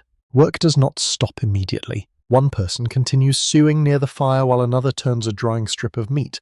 A child rolls the little carved animal between both hands, watching its shadow stretch across the hide wall. Then the voices begin to change. They slow. They soften. One speaker takes more time between phrases and the others listen without interrupting. You cannot understand the language, yet you recognize the shape of a story. A hand points towards the entrance. Another gesture describes something large. The children shift closer. Someone laughs before the speaker has even finished the sentence, suggesting that this story has been told many times before. Perhaps everyone already knows what comes next. That never stops a good family story. You settle beside the hearth and let the sound of speech fill the shelter. Human beings were telling stories long before anyone wrote them down. Exactly when narrative language developed cannot be established from archaeology because spoken words leave no fossils. By 20,000 years ago, however, Homo sapiens possessed sophisticated symbolic behavior, complex tools, art, long-distance social networks, and elaborate cooperation. Rich spoken language is therefore almost certainly part of this world. Stories would be one natural use for it. Our hunting account can preserve practical details. A tale about a river can explain danger. A remembered winter can teach where shelter should be built. A joke can strengthen friendship. A story about relatives can keep distant social ties alive. Not every evening tale needs to be mythology. Some may simply be gossip. That possibility feels wonderfully human. One woman says something that causes another adult to cover a smile. A hunter responds with exaggerated dignity while the elder watches him with obvious amusement. Perhaps someone has mentioned the damaged spear from earlier. Perhaps the hunter missed an easy opportunity. Perhaps none of this is related to hunting at all. 20,000 years later, archaeology is exceptionally poor at reconstructing embarrassing jokes. You listen to the rhythm instead. There is repetition in the speaker's voice. A phrase returns. Then another. Children seem to anticipate it, answering together at one point before becoming quiet again. Repetition makes oral information easier to remember. Rhythm does too. So do memorable images. People without writing can maintain complicated oral traditions across generations through structured storytelling, songs, formulas, repeated phrases, and public correction. Memory becomes a shared responsibility. If one person changes an important detail, someone else may notice. The elder begins speaking next. Their voice is rougher and quieter. Everyone listens. The story appears slower than the earlier hunting joke, with longer pauses and deliberate gestures towards the landscape beyond the walls. Perhaps it concerns migration. Perhaps an animal. Perhaps people who lived here before. You will never know. Researchers still argue over how much prehistoric art can reveal about myth and storytelling. Cave paintings, carved figures, repeated signs, and decorated objects clearly carried meaning, yet their narratives remain inaccessible without accompanying words. A painted horse does not explain its own story, neither does a carved mammoth. Interpretation can become dangerously imaginative if evidence is pushed too far. Still art and storytelling probably met often. You look at the child's small carving again. The elder gestures toward it. The child holds it higher. For a moment, object and voice seem connected. Perhaps the carving helps identify an animal in the story. Perhaps it simply distracted the child at exactly the wrong moment. Both explanations are plausible. The fire gives a low crack, scattering a few sparks upward. Everyone glances briefly toward it. Then the story continues. Outside darkness has swallowed the entire landscape. You cannot see the river terrace. You cannot see the tracks beside the shelter. Even the ridge has disappeared. The world has contracted to a circle of orange light and familiar faces. That contraction matters psychologically.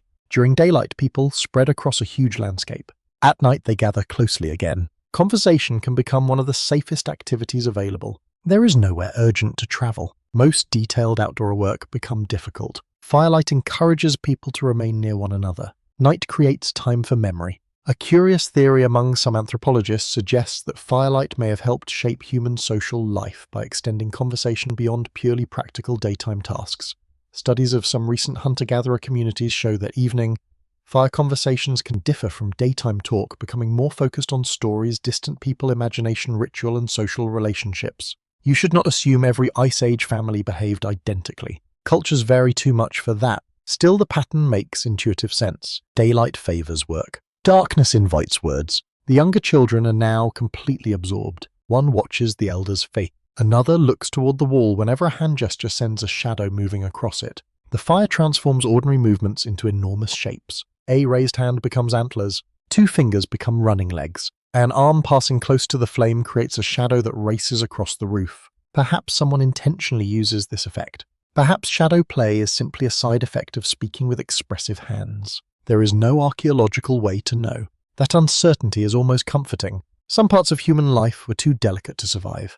A joke disappears when laughter ends. A shadow vanishes when the fire shifts. A voice lasts only as long as breath. Yet those temporary things can still shape people profoundly. A child who hears the same story every winter may remember it for life. Inside the tale may be instruction. Do not cross that river after thaw. Follow birds when looking for water. Avoid a certain valley during storms. Remember which family helped during famine. Respect a dangerous dangerous animal.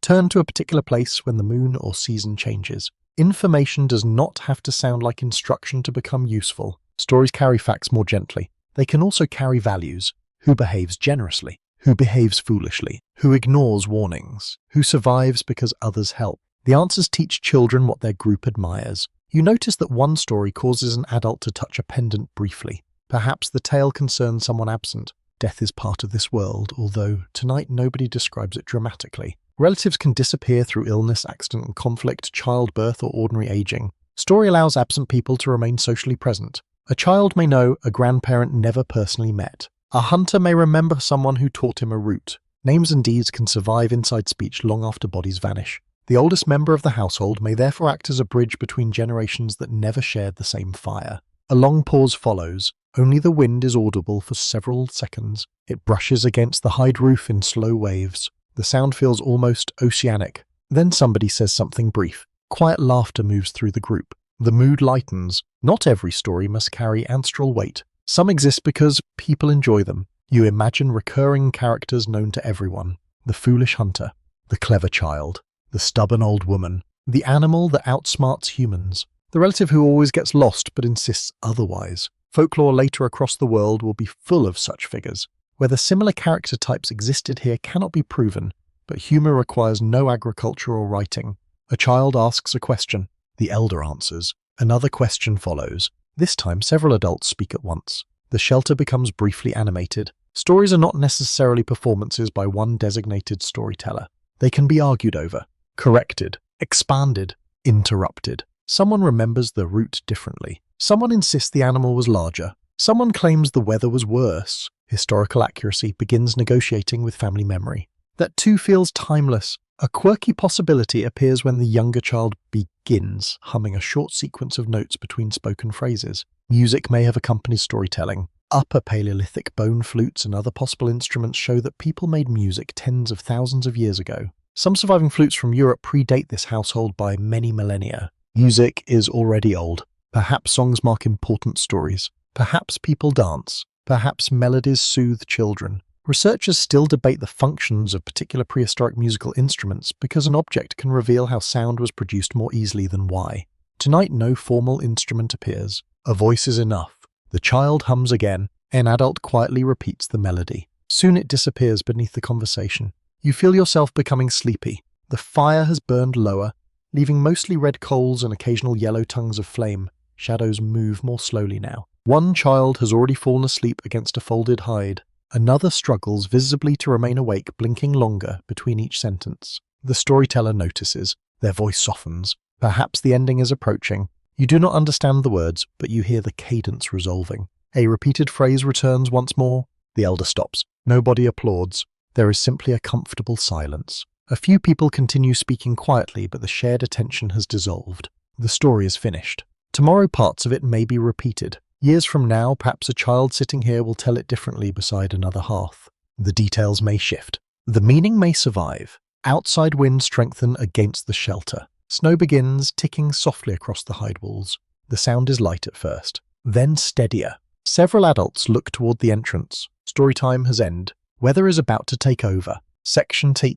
The snow striking the shelter grows louder. At first it sounded like dry grains brushing gently across hide. Now the wind drives them hard enough to create a steady hiss against the walls. Conversation stops almost completely. Several adults look upward as one of the roof supports gives a quiet creak. Nobody panics. That may be the most reassuring thing. The family has heard this kind of weather before. One person moves immediately towards the entrance and checks the hide flap. Another presses along the lower edge of the wall where cold air has begun pushing through a narrow gap. You feel the temperature changing. The fire still gives heat, but a thin current of air now slips across the floor and around your ankles. Someone places an extra bundle of grass against the draft. A stone is shifted closer. The gap becomes smaller. Storm survival begins with tiny adjustments. Outside, the wind strengthens again. The entire shelter flexes. You hear several hides snap briefly under tension before settling back against the framework. A rigid building might resist the storm differently. This one moves with it. That flexibility may help reduce catastrophic failure. Upper Paleolithic shelters were built from whatever materials local environments provided, including wood, hides, bone, turf, and stone. Their ability to withstand severe weather would depend on construction site choice, maintenance, and luck. Archaeologists can reconstruct foundations and supports more easily than the exact behavior of vanished roofs under storm conditions. That leaves plenty of uncertainty. Historians still argue whether some reconstructed Ice Age dwellings were used through the harshest winter conditions or mainly during milder seasonal occupations. Some sites suggest substantial cold season use. Others may represent shorter stays. Tonight, however, this family is clearly committed to remaining inside. The entrance opens only briefly. An adult leans outside, immediately disappearing into blown snow. A gust fills the doorway with white particles. Everyone nearest the opening turns away. The flap falls shut again. The person who looked outside shakes snow from their hood and says something short. No one begins preparing to leave. That is answer enough. Travel would be unpleasant and possibly dangerous. Visibility is shrinking. Tracks vanish quickly beneath drifting snow. Landmarks disappear. Cold becomes hardest to manage when wind strips warmth from clothing faster than still air would. The family chooses shelter. That choice requires resources. Someone checks the fuel pile. It looks smaller than yesterday. Wood is arranged carefully beside several old bones and dry fragments that may help maintain the fire. The flame cannot be allowed to consume everything at once. Fuel now has to last. A large, cheerful blaze would be comforting for perhaps an hour. Then everyone could enjoy freezing together afterward. Moderation wins. One adult breaks a longer piece of wood into smaller sections, feeding only part of it into the coals. The fire brightens just enough. Heat spreads slowly across the group. The children have been moved toward the more protected sleeping area. Extra hides are drawn around them. One small face appears between two layers of fur, watching the adults with more curiosity than fear. Children often take emotional cues from older people. Calm adults make storms easier to endure. That does not mean everyone feels calm inside. A stronger gust presses one wall inward. The hide bulges toward you. A supporting pole shifts with a low groan. For a moment, every adult watches it. Then someone braces the area with an additional support. Another person tightens a binding. The shelter settles. No speech is wasted. Everyone understands the problem. This is household maintenance becoming emergency maintenance without changing its basic nature. The same skills used for small repairs during ordinary weather now become more urgent. A loose tie is tightened. A weak seam is reinforced. Snow accumulating near the outer wall may need clearing before its weight becomes troublesome. Roof load is especially dangerous when wet snow gathers heavily. Exactly how Ice Age people manage such accumulation depends on shelter, shape and materials which remain imperfectly known. Experimental reconstructions show that steep coverings shed snow more effectively than flatter ones. Even then, wind can pile drifts against one side. Site placement helps. The low ridge protecting the cis dwelling now proves its value. You remember noticing it before entering the shelter for the first time. A small choice in landscape becomes a large advantage during bad weather. The ridge cannot stop the storm. It can reduce its force. That may be enough. Food becomes the next concern. Nobody begins an elaborate meal. Stored meat is divided into modest portions. Fat receives particular attention because dense calories matter during cold confinement. Movement outside decreases. Hunting stops. Gathering fuel becomes more difficult. Energy still has to come from somewhere. A child receives softened food near the fire. An older relative receives another portion. The adults eat slowly. The meal has a quieter mood than earlier ones. Not anxious, exactly. Measured. Storms teach restraint. One quirky advantage of being trapped indoors is that almost nothing useful needs to stop completely. Someone begins repairing a damaged garment. Another reshapes a stone edge. The elder untangles a bundle of cord. A child arranges small bones into rows near the bedding. Weather limits travel, but not domestic work. You find yourself doing the same thing. There is nowhere to go, so you watch. You listen. You help hold a hide while someone checks a seam. Hours pass differently with daylight. The storm erases normal signals from outside. Morning, afternoon, and evening become harder to distinguish. Only hunger, fatigue, fire, maintenance, and the faint changing brightness near the entrance mark time. Humans have always invented ways to fill confinement. Stories return. So does teasing. Someone complains about the smoke. Someone else gestures toward the storm as though inviting them to choose the alternative. The argument ends quickly. Smoke wins. A particularly hard blast of wind rattles the roof. Then comes another. The sound becomes almost continuous. You can feel vibration through the hide wall when you place your hand against it.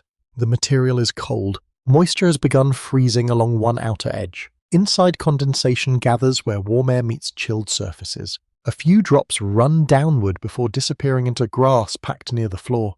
The family must now manage wetness as carefully as temperature. Damp clothing is moved away from direct contact with the wall. Bedding remains protected near the center. Fuel stays dry. Tinder is wrapped carefully. Losing tinder during the storm would be deeply inconvenient. One adult opens a small pouch and checks the contents twice. Dry fibers remain inside. The pouch closes. That tiny bundle suddenly looks almost as valuable as food.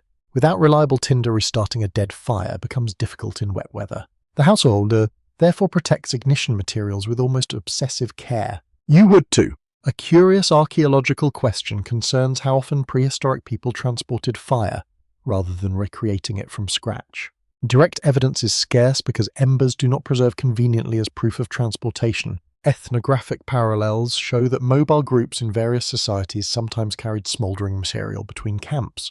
Whether this family routinely does so remains uncertain. The storm makes the appeal obvious. Fire is easier to protect than replace. Later, the wind changes direction. Everyone notices because smoke suddenly drifts differently. A ventilation gap that worked earlier now pulls air inward. Someone adjusts the upper covering. Another person shifts the entrance flap. The smoke slowly rises again. Nothing inside this shelter functions automatically. Comfort requires constant negotiation with weather. You listen for voices from outside.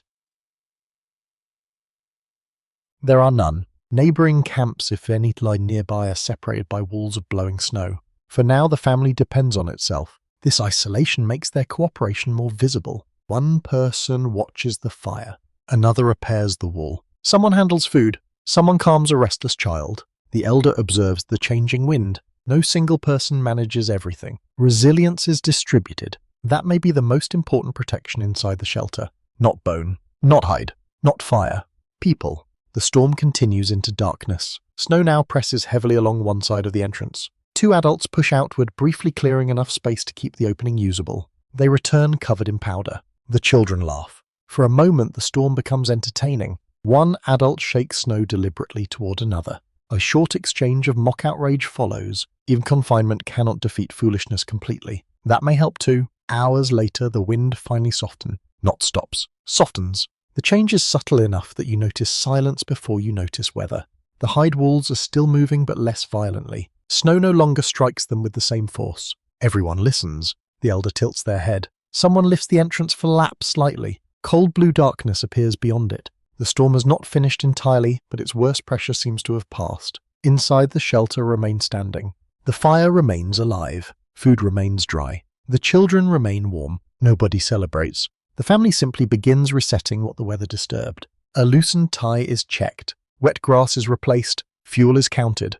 The entrance is cleared again. The household has survived by doing many ordinary things at the right time. You settle beside the fire and look around. The shelter seems smaller after so many hours inside. Yet it also feels stronger. Not because the walls became thicker, because everyone inside knew what to do. And when morning finally returns, the storm will reveal something beyond this single family. Other footprints, other shelters, other people facing the same winter nearby.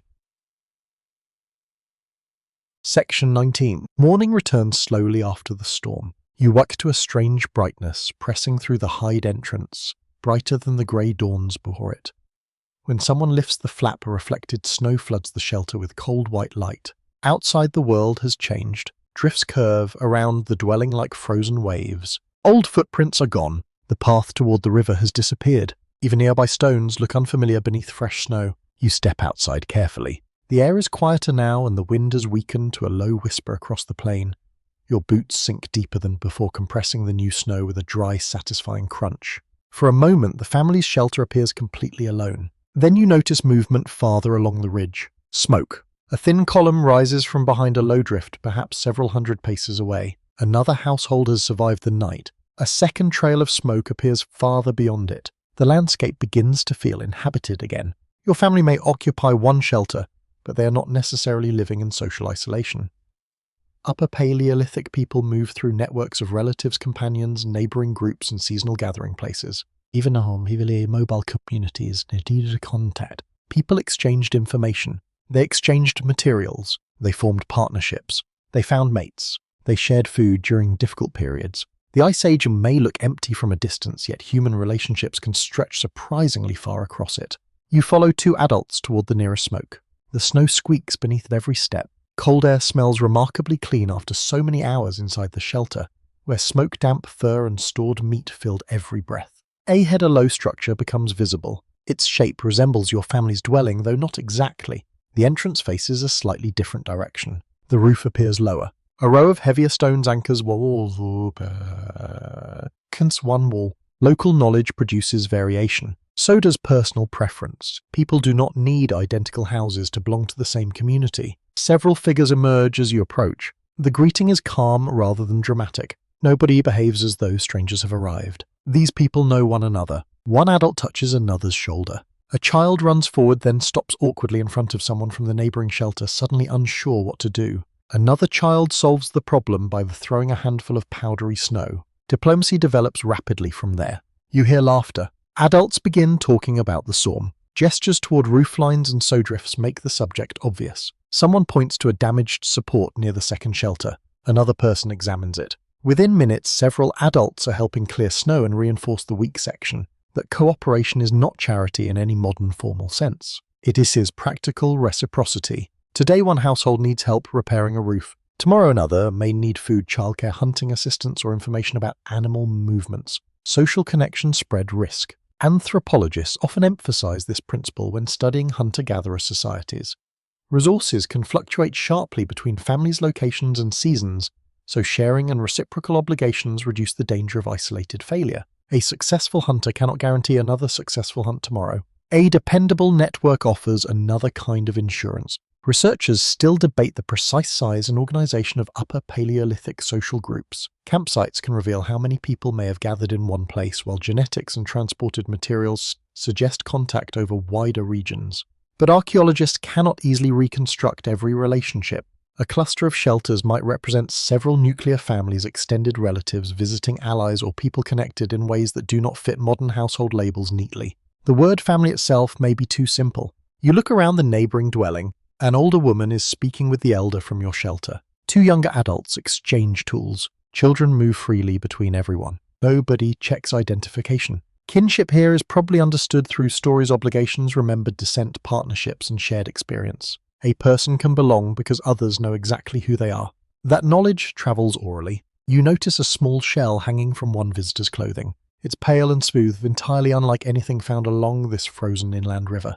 Perhaps it arrived from a distant coast. Upper Paleolithic sites often contain shells, amber pigments, flint, and other materials transported far from their natural sources. Such movement provides strong evidence that groups were connected across impressive distances. Objects may travel through direct journeys. They may also pass repeatedly from person to person. A shell can cross landscapes its final owner has never seen. That is a wonderfully strange thought. Someone may be wearing the ocean without ever visiting it.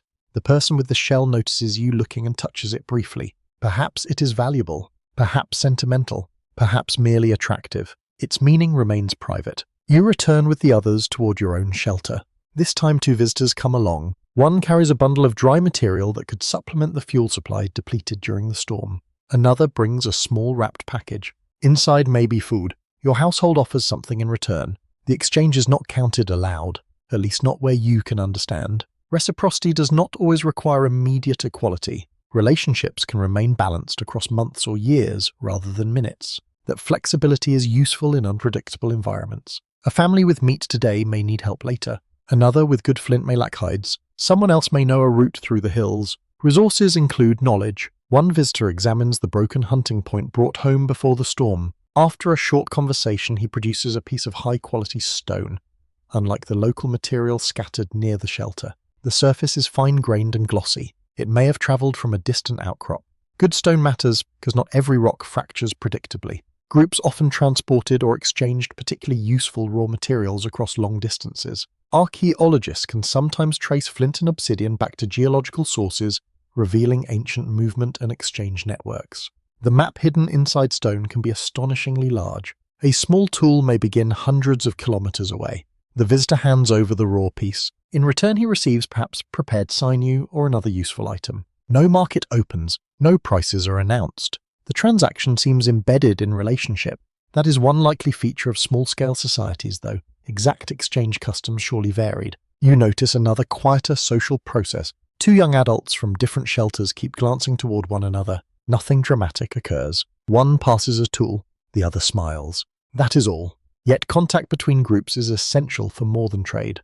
People need partners beyond their closest relatives. Marriage or other partnership arrangements help maintain genetic diversity and strengthen alliances between communities. Researchers still debate how formal Upper Paleolithic marriage systems may have been. There are no written rules. Genetic evidence suggests complex patterns of mobility and connection, but social customs remain mostly invisible. Still, humans cannot thrive for generations in tiny, permanently isolated households. Connection must reach outward. Perhaps seasonal gatherings provide opportunities. Groups may meet where migrating animals concentrate or where particular stone resources are available. Several families could camp together for days or weeks. Food would be shared. News would spread. Tools might change hands. Songs would be learned. Children would meet distant relatives. And perhaps romances would begin beside somebody else's smoky fire. A quirky benefit of those gatherings is simple entertainment. Living with the same few people for months may make visitors extremely interesting. New jokes arrive. New stories arrive.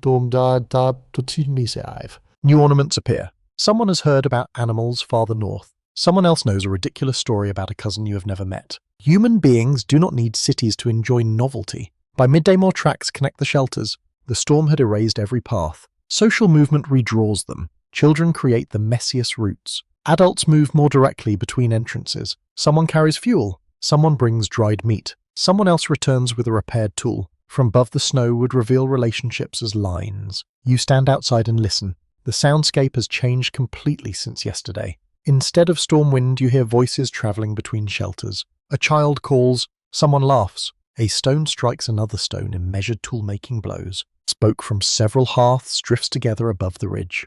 The settlement is temporary. Soon these people may separate again. Herds will move. Fuel will diminish. Weather will shift and Families may follow different routes, yet separation does not mean disconnection. They carry one another in memory. They know where relatives may travel. They remember who shared food. They carry objects received from distant hands. They repeat stories learned at other fires. The social world travels even when the shelters disappear. You turn back toward the home you first entered days ago. It no longer seems like one lonely dwelling in an empty Ice Age landscape. It belongs to a web. Beyond the next ridge are people this family knows. Beyond them, perhaps others. Somewhere farther, still a shell changes hands, a story travels, and a future partner walks toward a meeting that has not happened yet. The family's home is small. Their human world is not. And as evening gathers once more over the newly connected shelters, you prepare to spend one final night inside the place that has slowly become familiar. Section 20. Evening settles gently across the ridge and the paths between neighbouring shelters begin disappearing into shadow. You follow the familiar footprints back toward the entrance of the family's home. Only a few days ago you hesitated here beneath the winter sky, wondering how anything so modest could protect human life. Now the patched hides, weighted edges and low doorway no longer look fragile. They look practiced. Smoke rises through the cold air above you, carrying the familiar scent of wood, bone, fat and everything cooked beneath this roof. You duck beneath the entrance flap. Warmth meets your face first, then smoke, then voices. The shelter has returned to its evening arrangement with tools moved aside and bedding spreading gradually across the floor. Children settle near the warmer center while adults complete the final tasks of the day. A visitor from the neighboring shelter is still here. The elder speaks quietly with them while someone repairs a strip of hide beside the hearth. Nothing important seems to be happening, and yet nearly everything that made this family successful is happening at once. Food is shared. Clothing is repaired. Information moves between people. Children listen. Fire survives. The home prepares itself for darkness. You lower yourself onto the same layered bedding that once felt unfamiliar beneath your hands. Now you recognize its smells. You know which hide is softer. You know where cold air sometimes creeps beneath the wall. You know which roof support complains whenever the wind comes from the west. A place becomes home partly through repetition. 20,000 years ago, that truth is already old. Upper Paleolithic people repeatedly occupied certain favored locations across seasons and generations. Archaeologists can sometimes identify several occupation layers at the same site, showing people returning to places that offered reliable water animals, stone shelter, or strategic terrain. Whether the same families returned each time is much harder to establish. The earth preserves occupation. It rarely preserves belonging. Still, you can imagine someone recognizing this river bend after months away. A child remembers where the shelter once stood. An elder remembers a winter when snow reached higher against the ridge. A person returning years later may walk directly toward the best place for a hearth without needing anyone to explain why. Memory turns geography into home. The visitor eventually leaves. Cold air enters briefly as the flap lifts along with distant sounds from another shelter. A laugh travels across the soul. Then the entrance closes. Your household becomes small again. Someone checks the stored food. There is enough for tonight. Tomorrow remains tomorrow. A piece of dried meat is softened near the fire and divided into portions. The food tastes smoky and slightly tough, yet every bite now carries a history you understand. Someone hunted it. Someone carried it. Someone cut it. Someone preserved it. Someone chose not to eat it earlier. The meal is cooperation made edible. You glance around the fire and think of everything else built from the same principle. The shelter required many hands. Large hides were difficult to prepare alone. Heavy bones or poles were easier to move together. Children survived because adults shared attention. Hunters depended on information. Older people depended on younger strength. Younger people depended on older memory. No single person possessed everything required for this life. That is perhaps the most mainstream truth hiding inside this extraordinary home. Human survival has always been social. Archaeological evidence from the Upper Paleolithic shows extensive cooperation, long-distance exchange, complex technology, symbolic culture, and shared occupation sites. These were not isolated individuals barely enduring the cold through brute toughness. They survived through culture. Knowledge accumulated rather than restarting with every generation. You watch the youngest child playing beside the bedding. They have found the small carved animal again. Tonight it is apparently walking across someone's leg. The owner of that leg objects. The animal continues anyway. Prehistoric authority has limits. The child eventually places the carving beside a row of pebbles. Perhaps this is a herd. Perhaps it is a family. Perhaps the stones represent absolutely nothing beyond a game invented 5 minutes ago. Archaeologists occasionally identify miniature objects as possible toys, but interpretation remains difficult because children and ritual can leave surprisingly similar mysteries behind. A small carved animal might be it might be educational. It might have spent much of its useful life being pushed through dirt by a 4-year-old. Scholars cannot always separate those possibilities. That uncertainty makes the object feel more alive. The fire sinks lower. Someone adds a final piece of fuel, carefully positioning it over the hottest embers. You have seen this action many times now. At first, fire seemed like the dramatic center of Ice Age survival. Now you understand that its greatest power is ordinary continuity. It warms yesterday's bedding. It cooks today's food. It preserves tomorrow's ember. Nothing here survives through spectacle. Life continues because the small tasks are completed again and again. Outside, the temperature drops. A thin crust begins forming across snow softened during daylight. You hear it occasionally cracking beneath distant footsteps. The sound carries surprisingly far through the clear night. Inside, voices become softer. The elder says something to one of the children. The child answers. Several adults laugh quietly. Perhaps another familiar story has begun. You no longer strain to imagine the meaning. Understanding every word feels less important now. You know what these voices are doing. They are building relationships. They are teaching, remembering, entertaining, correcting, comforting. They are filling darkness with human presence. Researchers continue debating many details of Upper Paleolithic domestic organization, including household size, division of labor, seasonal residence patterns, and the precise forms of shelters used across different regions. 20,000 years ago was not one culture. Europe alone contained communities living across different landscapes, following different animals, making distinct tools and expressing identity through varied traditions. The home you have entered represents a plausible reconstruction rather than one universal Ice Age blueprint. That matters. Prehistoric humanity was already diverse. There was no single correct way to build a shelter, prepare a hide, organize a household, decorate, clothing, or tell a nighttime story. People adapted. They borrowed. They experimented. They inherited customs and probably argued about them too. You imagine someone proposing a different roof design. An elder dislikes it. A younger person insists it works better. A storm eventually decides. Innovation can be surprisingly domestic. The children begin disappearing beneath the bedding. One curls against an adult. Another remains awake, staring into the coals while everyone else prepares for sleep. You remember watching that same child study stoneworking, tracking, sewing, cooking, and storytelling. Perhaps decades from now, this person will be the elder. Their hair will grey. Their hands will stiffen. They will remember this shelter. They may tell younger people about one particular storm when the roof nearly failed. Some details will become exaggerated. The wind will grow stronger with every retelling. Snow will become deeper, naturally. Family history improves itself. You lay back. The grass beneath the hides compresses softly. Your body heat begins collecting under the covering just as it did during your first night here. Smoke sits lightly in your hair. Your clothing smells of the hearth. A faint itch reminds you that not every prehistoric companion has been invited. The shelter creaks. Nobody reacts. You know that sound now. And now. A small gust passes overhead and continues toward the river. Beyond these walls, reindeer may be moving through darkness. A fox may investigate the refuse pile. Wolves could be following distant tracks across the plain. The night remains dangerous in ways that never completely disappear. Yet fear feels smaller here. There are people beside you. There is food stored along the wall. Tools wait within reach. The fire still glows. Knowledge fills the room even though you cannot see it. That may be the deepest comfort this household offers. Its walls are temporary. Its knowledge is not. The hides will eventually rot. The wooden supports will disappear. Grass bedding will become soil. Even from great mammoth, bones may crack to scatter and sink beneath centuries of sediment. The family itself will vanish from memory. Names will disappear. Voices will disappear. Jokes will disappear completely. Thousands upon thousands of winters will pass over this place. Then perhaps someone will uncover a flint blade, a circle of stones, burned bone, red ochre, a pierced bead. From those fragments, another human being will try to rebuild this vanished evening. They will wonder who slept here, who repaired the walls, who complained about smoke, who told stories, who loved the child curled beside the fire. Archaeology rarely answers those questions directly, but the shelter has already answered something larger.